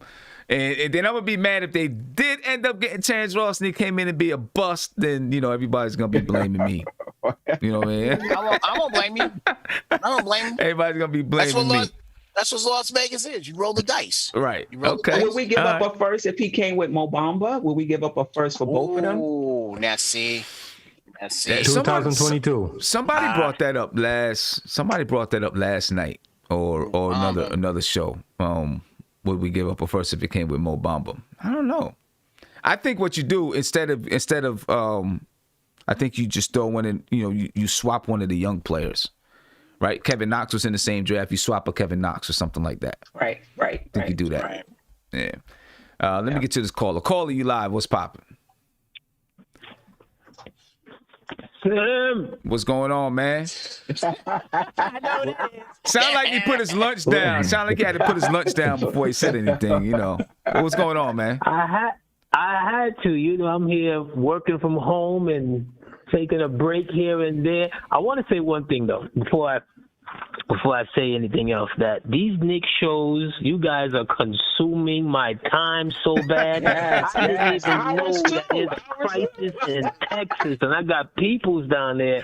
I'm like, what have I been doing? Like, you know why? Because I'm here fixated on Knicks conversation. I don't know what's going on with the world. I done fell into a cocoon of Knicks talking from the morning drive and all kind of. I even popped up on Freezy's show the other day. I was like, yo, for real, I need to do more things with my life going on. But let me say peace to the panel. You know what I'm saying? Y'all all Knicks for life. It's what it is. But ask me that question that you just asked everybody else. About Terrence Ross. What would you give up for Terrence Ross? Not a bucket of fries nor wings. Are you crazy? Wow. Okay. Sim, you would rather, and this is where I get conflicted with not just you, but other people when we're talking about team construction, okay? This man has this year and 2 more years of contract space. Now, I know you're thinking, what you're probably thinking is like, yo, we could always move his contract or whatever. And it's not that untradeable, but it's still 2 more years. It's still 2 more years of space that you have to account for. I'm not giving up a first-round pick for him. I'm not giving up a first-round pick for him if he came with Mo Bamba. I'm not doing that. As much as we need someone to stabilize that wing 3, there's no way I'm doing that. No way at all. I agree. I wouldn't give up a first either. I'm not making, you know what, to be honest with you, I'm only making that trade or something like that if we went out and got something real. And I'm like, okay, we need to then add this wing piece to go with that because we're really talking about being serious in the playoffs. That's the only way I would do something like that. So what is something real? What's something real? What we've talked about. The Beals, the Oladipos. But if you get Beal, I don't consider necessarily real because his injury situation and is he still that player going forward? I'm not doing that because you're eating up your cap space beyond this year. If he had this year and maybe next year, I would be like, okay, I could see that. I'm not doing a first round pick for it, but I could see, the thought process of getting a player like that because he would fit, even though he's not great defensively or whatever, but he would fit. You know what I'm saying? But I wanted to touch a little bit of last night's game. I'm not sure if you guys made this point or not, but I'm watching Tibbs' defensive calls last night.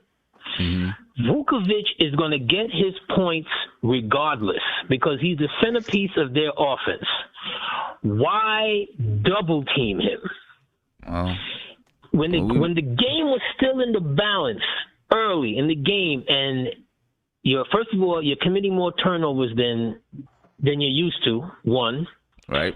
Two, they're hot. They're starting to get. I think at one point they were like 50% from threes, while you're making turnovers and the game is still close. You're making 50% from threes. Why would you double team him? Far too many times I see them doing that, and I'm like, okay, let him get his.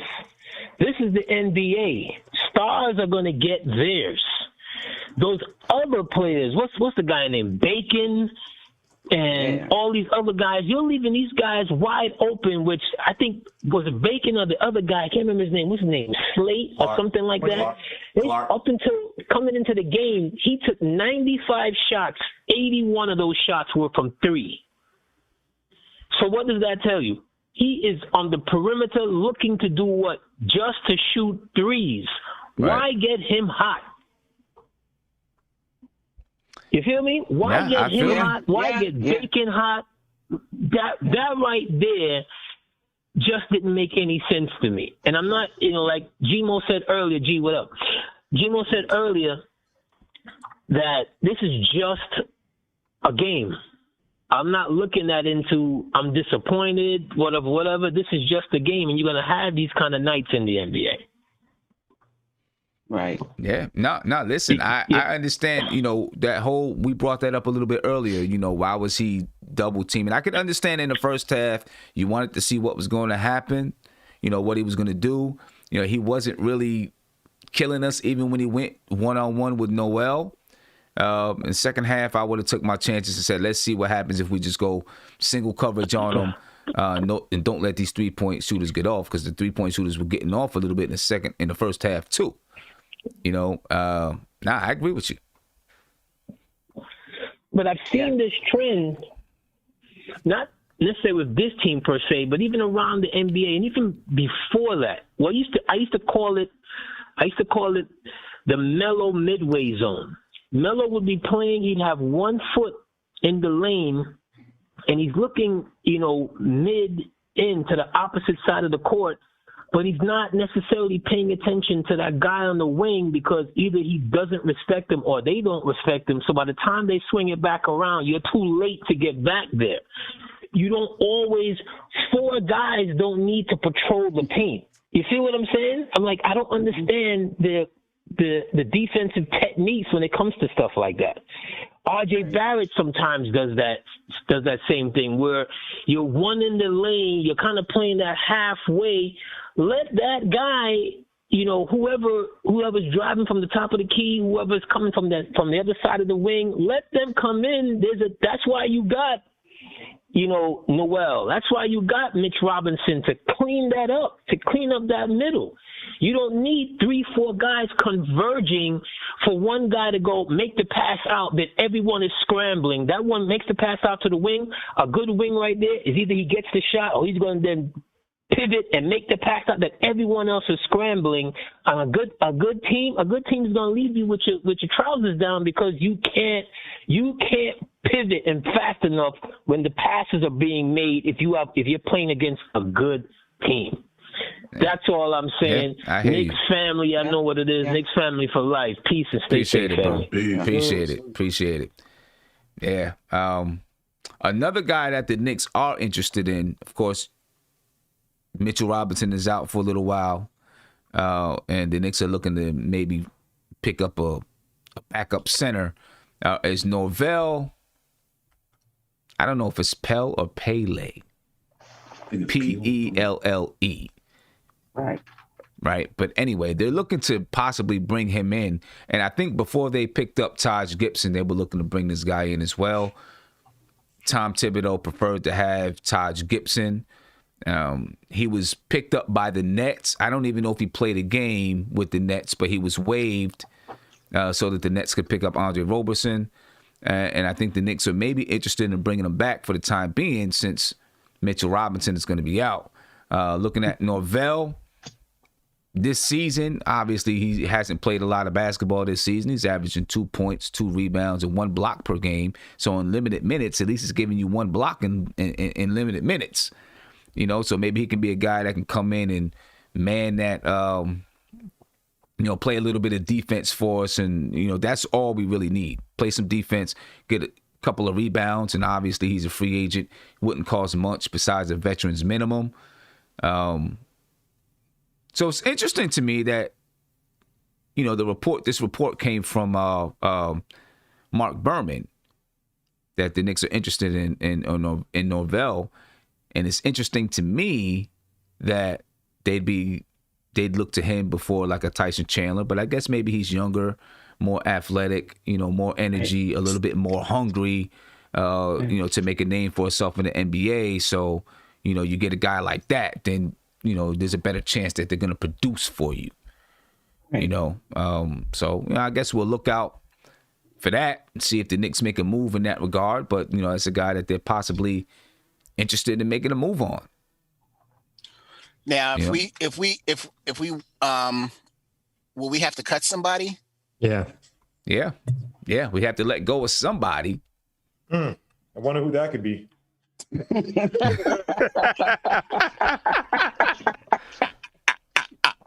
The only way they wouldn't have to let go of somebody is, let's say they made a trade and they sent out 2 guys and brought back 1, then you'd have a roster spot available. Yo, Mo, you it's spelled CAA? Is he CAA? I don't know. That's a good question. That might be, the whole story for Berman. Right. And I can't stand Berman. I'm sorry. No one can. Yeah, so Norvell his agent is Todd Thibodeau from TBS Management. So I don't really know who that is.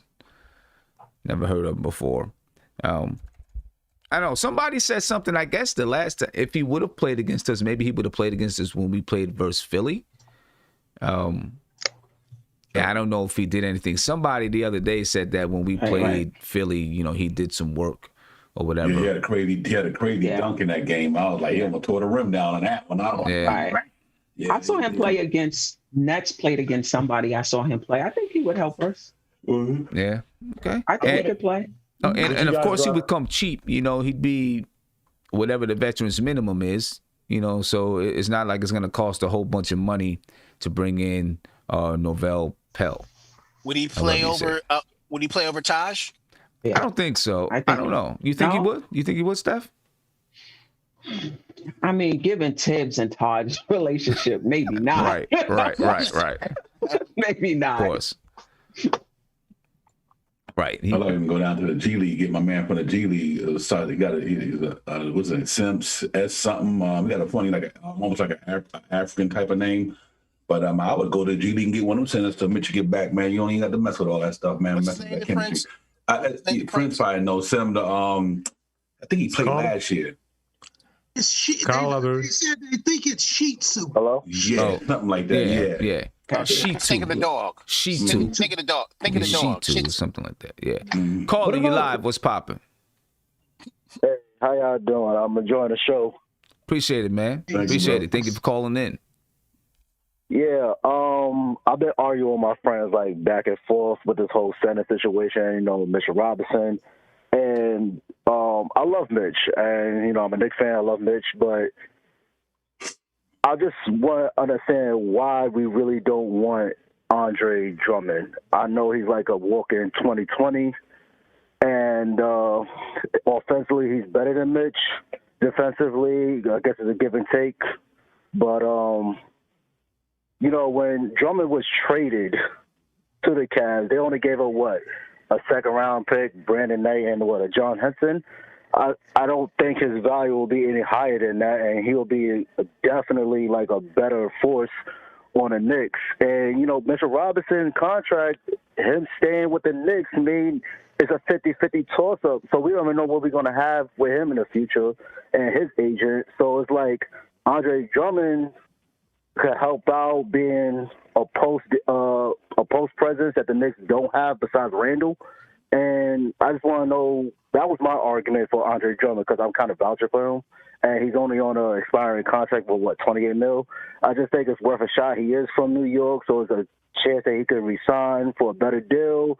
That's, team friendly, maybe. I mean, what's your thoughts about that? First, and no slight to you, but everybody always says this guy's from New York or this and that. I really don't think that matters when you talk about this level. Guys gonna get their money, so I don't know if he's gonna just sign just because it's New York. I'm gonna sign for a deal. You know what I mean? Now, if he signed for a deal, it would be because I think we have a chance to build a team. And I want to, give up a little bit of money so I can help sign some other guys. I think that would be the reason, not just because, he's from New York. Right. I think he's 27 years old, so it's not like he's an older guy. Like, he's 27, so he's kind of in the range. Right. Yeah. He's young enough, young guy. I think something Guillermo said earlier, you talk about how much it would cost to get him. It's all about the market. Right. If you got Boston interested, Toronto interested, Brooklyn interested, maybe even the Lakers interested, all of a sudden you got a market. And now, once you got a market for a player, that price tag begins to go up. Right. And remember, Sam, they gave him up for that second round pick because they were just interested in getting him out of there, clearing cap space. Detroit, I don't think is having that same mindset. Detroit is trying to get an asset for him. So just because Cleveland. I'm sorry. Just because they got him for a second round pick doesn't mean that's what they're going to accept in return to move him. Right. It's the same thing. It's the same thing what we tried to do last year with Morris. We were getting a first round pick, from, even though it was low, but we were getting, a first round pick, which turned into Manuel, right? That turned into quickly. Yeah. So right. They bought low on them. They're gonna try to sell as high as possible. Right. And if they can create a market between a bunch of teams, then they might be able to get more than just a few second round picks or whatever for him. And now looking at the future, yes, he's better than Mitchell Robinson. There's no doubt about it, right? That's clear cut. But again, I'm trying to save my capital for the big fish whenever it comes available. You know what I mean? That's the thing, for the big guy. And I don't think that Andre Drummond, while he would make the Knicks a lot better, I'm not saying that. But I don't think that's our biggest need. It's only our need now because Mitchell Robinson is hurt. If Mitchell Robinson wasn't hurt, I'm sure there would be people saying go get Andre Drummond, but I think most people would be okay. Especially, in that game, Mitchell Robinson was on his way to having a career game in that game, that he got hurt. Right. So I think, right now you try to do some patchwork, in my opinion, with the center spot until Mitchell Robinson can get back. And then, go on from there and save that, all of that, save that money for somebody who's going to be able to come in and provide what I think is more crucial is that wing scoring, which I think is, more crucial than the center spot right now. I appreciate it. I do agree with you with the Terrence Ross thing. That man could shoot, so y'all could get him, go get him. Yeah, I mean, it would be nice. I do worry about that third year, but I think that $11.5 million wouldn't turn out to be too much of anything. You can find ways to get rid of $10.5 million, $11.5 million if you need to, or you can include him in a trade. I think he'd be a tradable piece, for $11.5 million. If you need to get rid of him to free up space, there'd be plenty of teams that's willing to pay him that much, in my opinion. So, hey, I appreciate the call, man. Appreciate the time. All right, thank you. God bless. You too. All right. Let me get to one more phone call, and we'll look at what's going on with that NBA All-Star game. Caller, you live. What's popping? Hello? I look like we missed out on that one. All right, the NBA All-Star game, ladies and gentlemen, is going to be March 7th? 7th. Yeah, March 7th. Right, it's going to be March 7th. in Atlanta, and this is an announcement made by the NBA earlier today. Let me see if I can find it. I might have lost it already. See if I can find that announcement. Anyway, let me flash this across the screen while I'm finding that announcement. The All-Star Game is going to be March 7th. Coverage begins at 5 p.m. on TNT. So they're going to do everything in one night, I guess. Mm-hmm. Right. Right? They're going to do everything in one night. You got the Taco Bell Skills Challenge. You got the 3-point contest that starts at 6:30. Well, I guess they both start at, they begin at 6:30.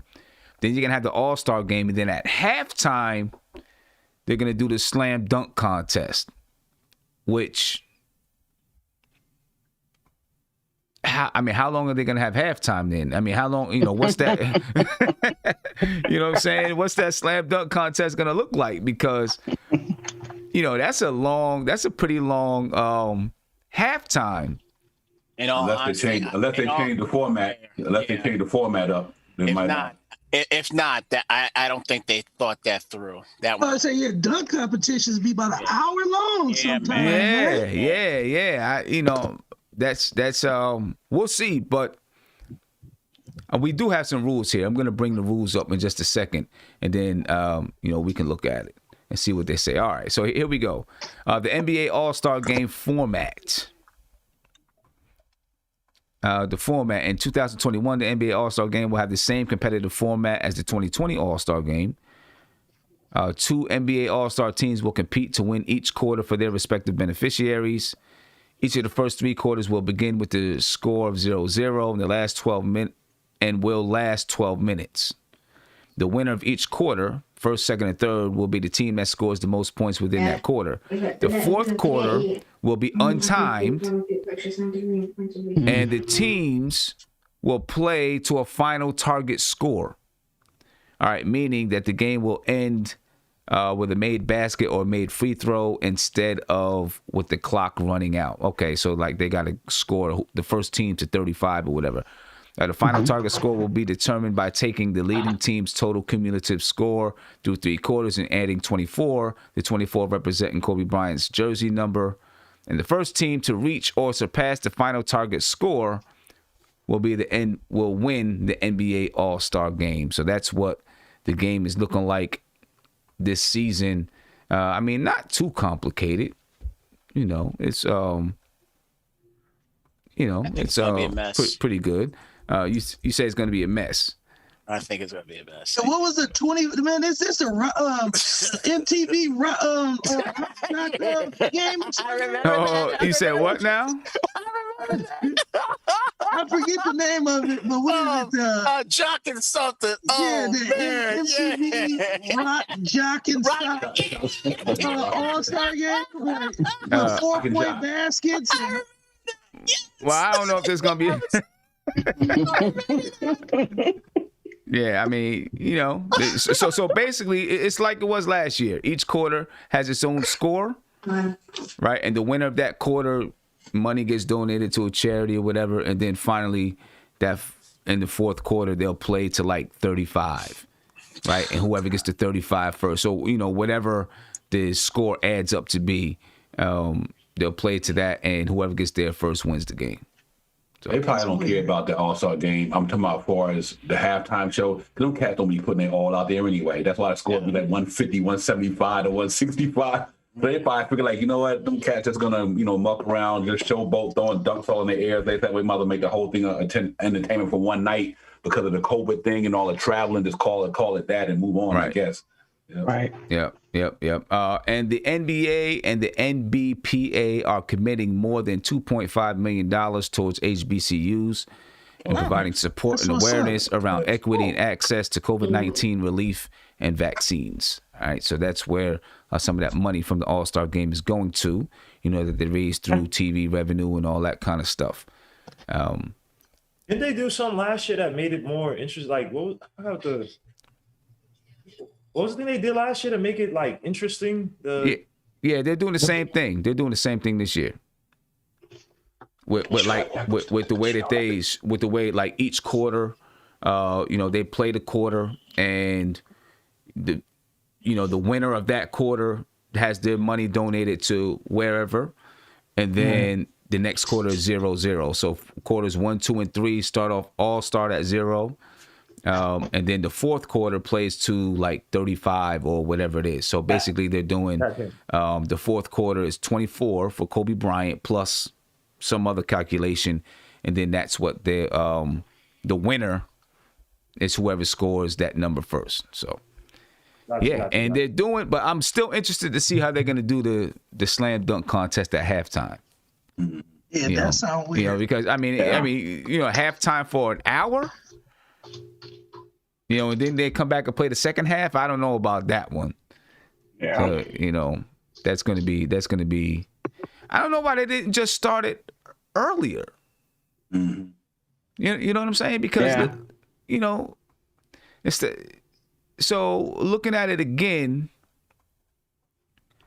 When you look at it again, the Taco Bell Skills Challenge and the 3-point contest is starting at 6:30. And then the All-Star game starts at 8, and the Slam Dunk contest is at halftime. Why didn't they just start everything at 5:30? Right. Instead of doing that, the Slam Dunk contest at halftime. I guess it gives you some halftime entertainment, and they're trying something new. I just don't know, are they going to abbreviate the Slam Dunk contest so that there's not that many, it doesn't take as long? It only takes 30 minutes instead of a half an hour? Or they're going to let it continue to be an hour. I guess we will find out. But it's Sunday, March 7th. Coverage begins at 5 p.m. on TNT. So that should be pretty interesting. Should be pretty interesting, Yeah. They wouldn't like to do it on Saturday. All the other to do one Sunday, do one Saturday. But I think with all that COVID stuff, the hotels and trying to get everything disinfected and all that. Too many people coming in Atlanta. That's probably why they say, man, we got to do this shit in one day and get up out of here. Yeah, I think it's gonna be a hot mess with all this COVID stuff. Right, and the players, if you have it 2 days, the players are gonna be going to strip clubs. And that's exactly what it is. They're like, listen, they're probably gonna have tight restrictions. You guys come, you're in this bubble, you play, and you go and you leave, guaranteed. Right. Guaranteed. Go home. There's no doubt about it. They're going to get us some wings like Lou Williams. Right. Just bring that. They'll just bring that to the arena. No need to deliver it to the hotel. Exactly. So why can't they do the slam dunk contest before the game? Like just make it a whole day. Do it before the game. Why at halftime? If anything, the 3-point contest, maybe that's kind of long too. You can limit the rounds and do that at halftime. Right. Or the skills challenge. I think the skills challenge doesn't take that long, right? You could probably do the skills challenge at halftime pretty easy. Who knows?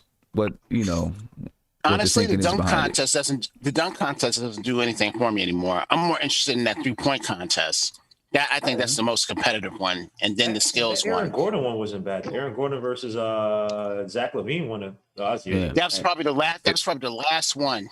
If Obi Toppin is in there, I'm interested. Exactly. That's what I'm. If Obi's in there, I'm interested. That's different. That's our homer. Yeah, absolutely. That's Obi versus Levine. Do we have any idea? Anybody? Has anything been said about intel? No. Who might be in the slam dunk contest or the 3-point competition or anything like that? I think I heard Dame is going to be in the 3-point shooting contest. Yeah. Curry will be back, so that's good. Curry be in there. That'd be. Oh yeah, absolutely. They need to bring the big dogs back out. I'm only joking. You said quickly? I'm only joking. But a 3-point? I mean, that would be okay. Yeah, right. I don't know. In a few years, let's hope. In a few years, he could. Yeah, I think Obi might be in the slam dunk contest though. Obi has explosive. Does he have creative? Exactly. Dunks. He has no net kind of dunks. I mean, they showed that one through the legs. They showed that one through the legs. He did one through the legs. Yeah, he did one through the legs. Yeah. Yeah, he was doing that in college on the fast break. He was doing that in college on fast breaks. Yeah. Right. Okay, all right. I take that. Yeah, so he might. He might be in there. They asked him, are you going to be in the slam dunk contest? And he said something like mysterious, or something, so to make people think that maybe he'll be in there. So we'll see. He was doing with Dennis Smith Jr. Dennis Smith Jr. got traded. Right. Yeah. Him and DSJ might have been working on something, but he got traded. So now I guess they still could, but But he might go back to the Dennis Smith Jr. might go back to the slam dunk contest though. He was in there a couple of years ago, I think it was. What's he doing over there in Detroit? I haven't paid attention. He doing anything? He had 10 points, was it yesterday? Or 10 points. One game he had like 5 or 7 assists in one game, something like that. Yeah, okay. I'm hoping that he does well, man. Me too. Yeah, I do. I hope he does well. Hope he, finds it. Yeah, definitely. Yeah. Shout out to Joshua O'Quinn. He said, salute to the NBK fam. He said, like it up. Let's be patient, y'all. Enjoy the process and grind. RJ's 20, IQ's 21. Knox and Frank are still untapped, and we are on the right track. Yeah, we definitely on the right track. There's no doubt about that. Yeah. But are we on the right track? Because we got a special guest down below. I thought this guy was supposed to be like, did you miss the plane? Were you late to the plane? I thought you was like, what's going on? What's happening? They left him. They left you, Isaiah. I done left you. Home Alone. All right, Kev. I thought you was gone already. What's up? Dang, man, I can't say what up to the family before I go. No. The tickets are for 2022, bro.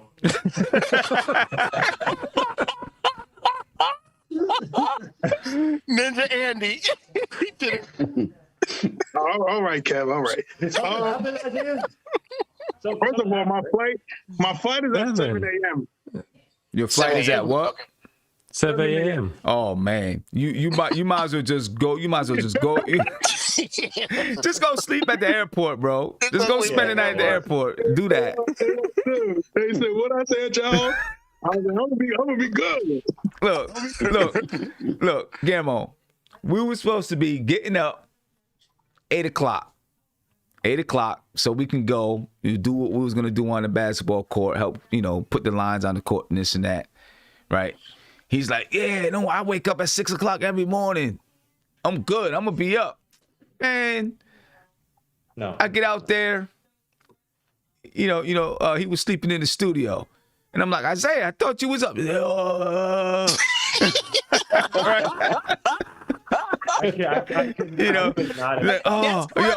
I'm usually up. I'm like, no, come on, man. We didn't get out the house we didn't leave until 9 o'clock.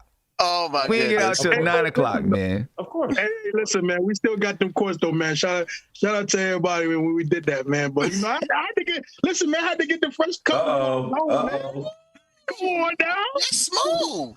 Come on now. I got the best. Listen, the best barbers in CT, man. You're just cut that beard. We good. Kevin's mad because he's 50 and can't grow a beard. Oh, this guy. All right. No, but wait, is the show over? Is it over? It's just about. We heading out of here in like a couple minutes. Prince gonna give us a little update on Westchester, and we heading out of here. Well, I just wanted to say, shut up, Guillermo. I just wanted to say, I said Westchester's playing tonight. That's all I said. Oh yeah, I'm my bad, guy. I apologize. No, man. I just wanted to say, man. We are taking cooking with Chef Zay. We changing it up to eating with Chef Zay. We go okay. Yeah, we eating with Chef Zay in Guyana. It's gonna be amazing. Be there for 2 weeks. Might not come back. Well, hopefully I come back. But it's gonna be fun. I'm representing the MBK family. And then I told you, next stop we going to Poland, baby. That couch is mine, Andy. I'm not sure if I want you to represent NBK over there, because I might have to travel over there sometime, and I don't want people gunning me down. I don't want people gunning me down, man. I don't know, man. Listen, we almost right next to Brazil, so I'm not bringing no jewelry with me, so I'm good. Andy, if he shows up at your doorstep, please just don't open the door. That's Andy, bro. Andy, the kids are gonna love me. I'm the cool black uncle. Yeah, he's always welcome, Kev. I got so many, snow to shovel out, bro. There you go. Exactly. Put that man to work. I ain't messing with that Poland weather, man. Your wife gonna be like, who the hell is this black guy with this big ass beard? What is he doing out here? Yeah, no doubt. But look, Prince, man, I'm about to come to you, man, so you can give us an update real quick. Just let me make a couple of announcements.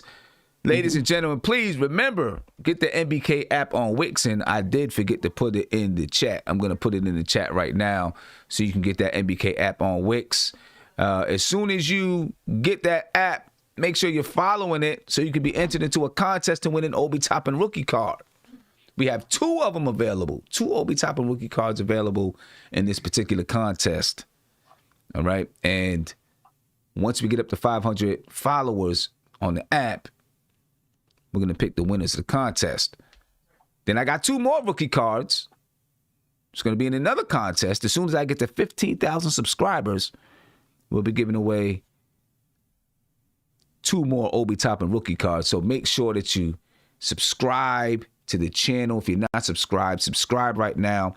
Share it out on all your social media platforms so other people can subscribe. So as soon as we get to 15,000, we're going to go into our list of subscribers and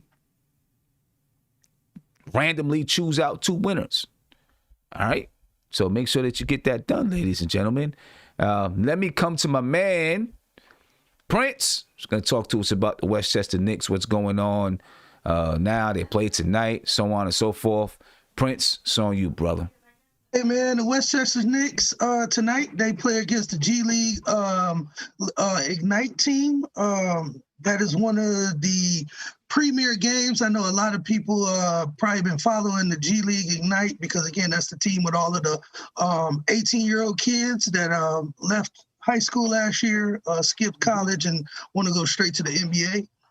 So, again, Jonathan Kuminga, he's averaging 18 and 8. Dante Hall, he's averaging 8.8 rebounds, and I know a name that a lot of you guys will probably smile. Jared Jack is leading them in assists with 4.8 assists. So they got the Wiley vet running the point guard position for them with a whole bunch of kids. So that's awesome. And you know, Sim and I and a couple other people was advocates of Jared Jack being that veteran, you know, teacher on the court for us. He'll be one of those guys that, again, if he stays around with us, he'll be able to come off the bench somewhat same as Quickly. If Quickly is moved into the starting rotation or more of a 6-7 man, I can see Miles Powell coming in being that second unit spark plug, kind of like Quickly does right now. Yeah, he like that Austin Rivers type game, but a little bit more dog in him though. More dog. Okay, now we have his. We didn't draft him, right? We just signed him, right? He went undrafted. He went undrafted. Okay, Yeah, so in other words, what I'm getting at is if another team sees him and wants him, what Well, hold on. Hey, Kev, let us get back. Let's get back. We're back here. I don't know. We had a little bit of a crash, but let me let all right, sorry.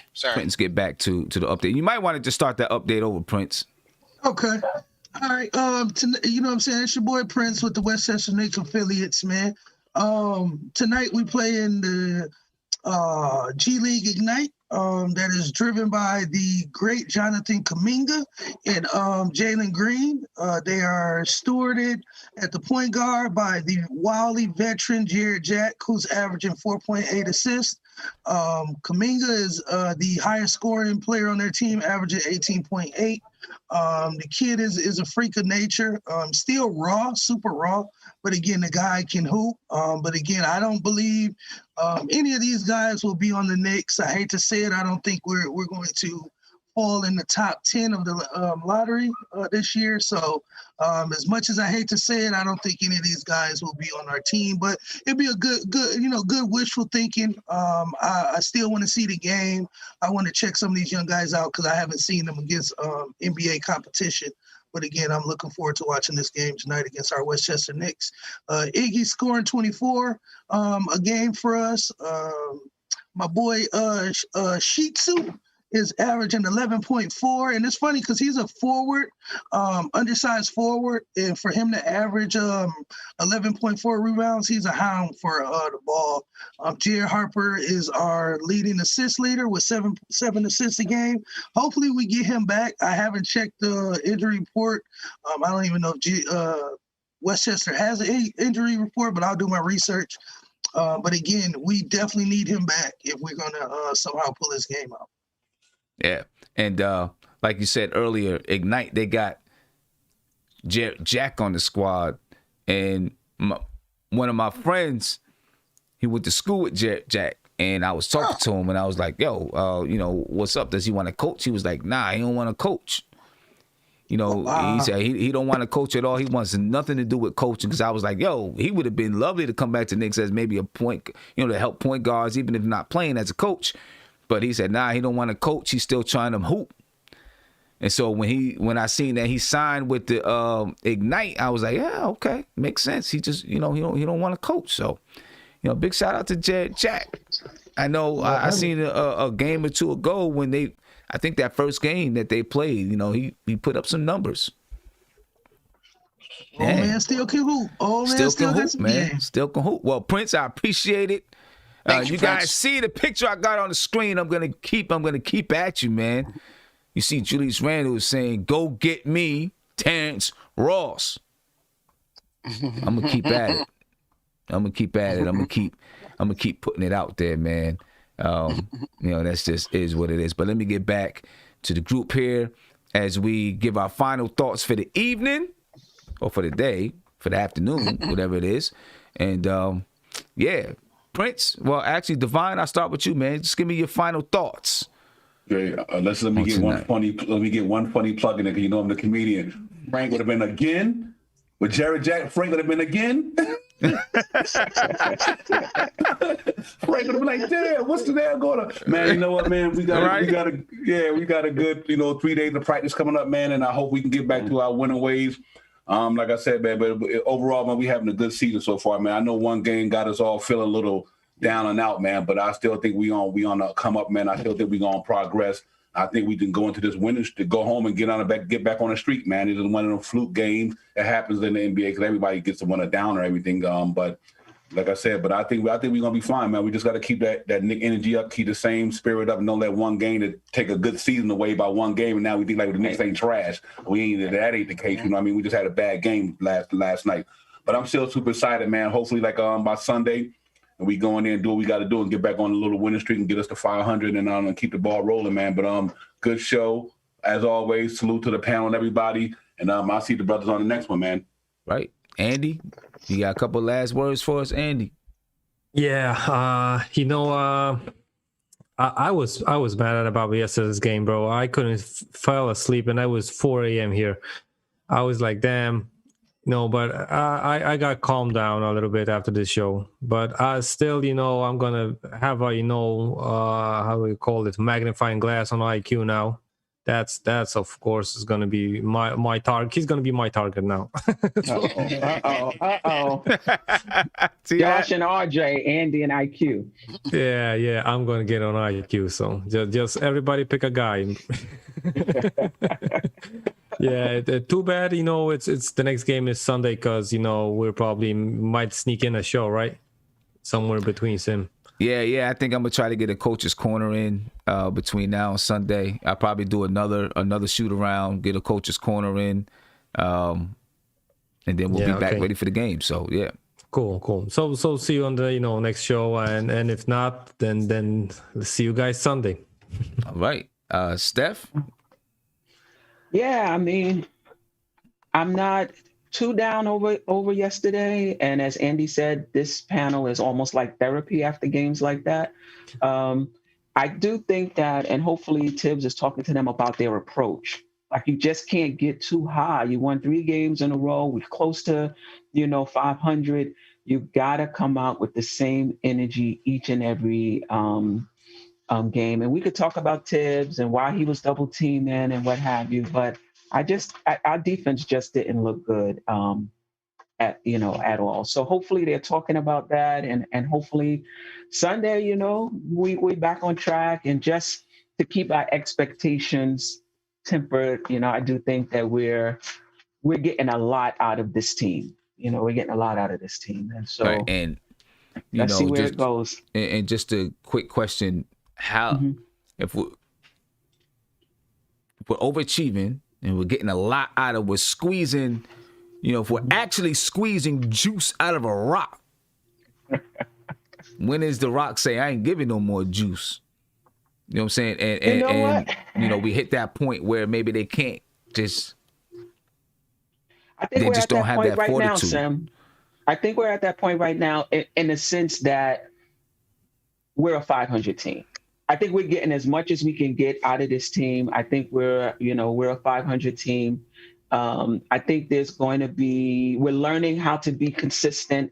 Maybe we could get a little bit more, but I'm not so sure. I think this is pretty much it. The way they've been playing over the past week, I would say, might be our the height of what we can get out of this team. And if we get more, I'm happy. Okay. And just a quick update. Warriors center James Wiseman, who has missed the last 9 games due to a sprained left wrist, suffered on January 30th versus Detroit, was reevaluated earlier today. The reevaluation indicated that James is making good progress. He has returned to segments of practice, and the hope is that he can possibly return to play at some point during the team's upcoming road trip. So we'll see if he's going to be available against the Knicks. Yeah, we'll see. It's shaking that. Like everybody's like, yo, don't let him play. Come on, Guillermo, you got some final thoughts? No, man. I mean, look, the game is what it is. Divine said it best. Actually, you guys make good points. Andy's coming around in this game. It's one bad game. Coaches, and we've lost more than one game, but coaches had a bad game, kind of a brain fart, I think, regarding his rotation. I even think that he probably apologized to players behind the scenes, like, I don't know, maybe he doesn't, but he chalk it up to a bad game. We'll see how they recover against the Timberwolves, but let's just remember that no game, no more saying that, we should win or none of that stuff. I mean, we could say, hey, I hope we win or whatever, or, we go with this, blah, blah. Just know that any team could beat you any given night. And Knicks are not the position where we could say we should be beating really any teams, because the times we say that, and, I know the Hawks, but, we said it with OKC, we said it with Cleveland. Cleveland, same game we said that. Yeah. So again, the Knicks, look, I'm happy that we're winning, but I'm looking more towards the individual developments of players. Again, guys like RJ, quickly, young players, even Randall, this transformation, just to see how these guys respond. They've never been in this situation before with adversity, recovering from highs and lows like this before. So it's all a process, man. And people want to fire Tibbs and stuff. Without Tibbs, we would not be in this position. Exactly. So, Wow. Ridiculous. Very grateful that you have a so-called old school who's helping you to win in a so-called old school way. I know exactly what you're talking about, too. Good job by Tibbs, but we'll see you next week. Yeah, that just baffles me. Like, why would you want to fire Tibbs? That just, I don't know. That baffles me. Go ahead, they want to fire him because he didn't get CP3, so he's failed the organization. You missed that one. I seen that somewhere. I seen that somewhere. Someone said that. Whatever. I don't know. Yeah. But any coach we would have got, there would have been negatives. Had we got Kenny Atkinson, there would have been negatives. No matter what coach, they're not going to be perfect. Exactly. Yeah, man. Back to the drawing board. Like Divine said, get these practices in. I hope they're not doing pyramids today. I'm afraid. I'm afraid of that, man. After you told me what that was, I mean, shoot, when I played, the most we would do is suicide. So when you talk about these pyramids, that's crazy. So, but they should be doing them. They should be doing them. Like I said last night, if I was Tibbs, man, I would lay it into him today in practice, knowing that now we got San Antonio. That game is postponed. We got an extra day. I would lay it into him, and they'd go home sore. Hey, Sam, we don't want you coach because you would be in practice. You better get this shit together. I'm going to get Terrence Ross. You better handle your business. Man, still gonna be blasting it right now. So, Alex Burks, man, listen, man. I'm putting you on the block, boy. You better get this. You got a few weeks. Right. Yeah, but real quick, get this practice thing in, and let's just start it again. We're only 2 games behind. Let's work at it again. And again, it's great to be a Knicks fan right now. It really is. Yeah. We couldn't say that last year because we were done back in December. So there you go. Yeah. And Prince, give me 30 seconds, man. Final thoughts so we can get out of here. Man, shout out to the Omni Knicks fan on Twitter. I appreciate the retweet. They made if you can check them out, they made the Savage Strawberry Sangrias after Mitchell Robinson. Check them out. For those who are 21 and up, you know what I'm saying? I appreciate the shout out for them. I hope they come on the show and show MBK some love. So, you know what I'm saying? Sim, maybe you can plug that and get them on. That'll be dope. Have some more queens on the panel with the queen stuff. So definitely plug that, Sim. That'd be dope. But again, I'm gonna get out of here, man. Pound that like button. Let's get them likes up to 200 before we get out of here tonight, y'all. No doubt. And again, Sim, if you want to get on later on this evening, I know you're a busy man. If you want to get on after the Westchester Knicks game, I should be free. So if you want to talk about that or just do a little segment, if you can watch it or if y'all watching it. But we'll see. We'll have to look at it and see what's going on. I'll just let you know. Be in contact with you throughout the day. Salute all the kings and the queen of the NBK panel, man, up here. And we're gonna keep this thing rocking for y'all. And Tom Thibodeau, he's gonna whip him back into shape. Like Sim said, this is that time where he lines them all up as he walking out the locker room and he slapped every single one of them except for Julius. Julius don't get slapped no more, but everybody else He's got free pads now. Yeah, Julius is all right. Julius is like, man, don't slap me. But everybody else gets slapped. Yeah. Okay. All right. And I'm about to head out of here. But before I head out of here, the last thing I wanted to, just tell everybody to go watch is coming soon this spring. Executive produced by Russell Westbrook. All right. The Tulsa Burning, the 1921 Race Massacre. It's directed by Stanley Nelson and Marco Williams. It's coming this spring. It'll be on History Channel. All right, so just want to put that out there. Make sure you guys go check that out. City, right? The Tulsa riots or something like that, the one in Oklahoma? Yep. I think that was paying to Oklahoma. Yep. Executive produced by Russell Westbrook. So, go check that out whenever it's available. Other than that, ladies and gentlemen, I'm out of here. Be peaceful, spread love, and look for a notification for, when we're going to be on next. I'll probably do a shoot around tomorrow, So, out of here, ladies and gentlemen. Spread love.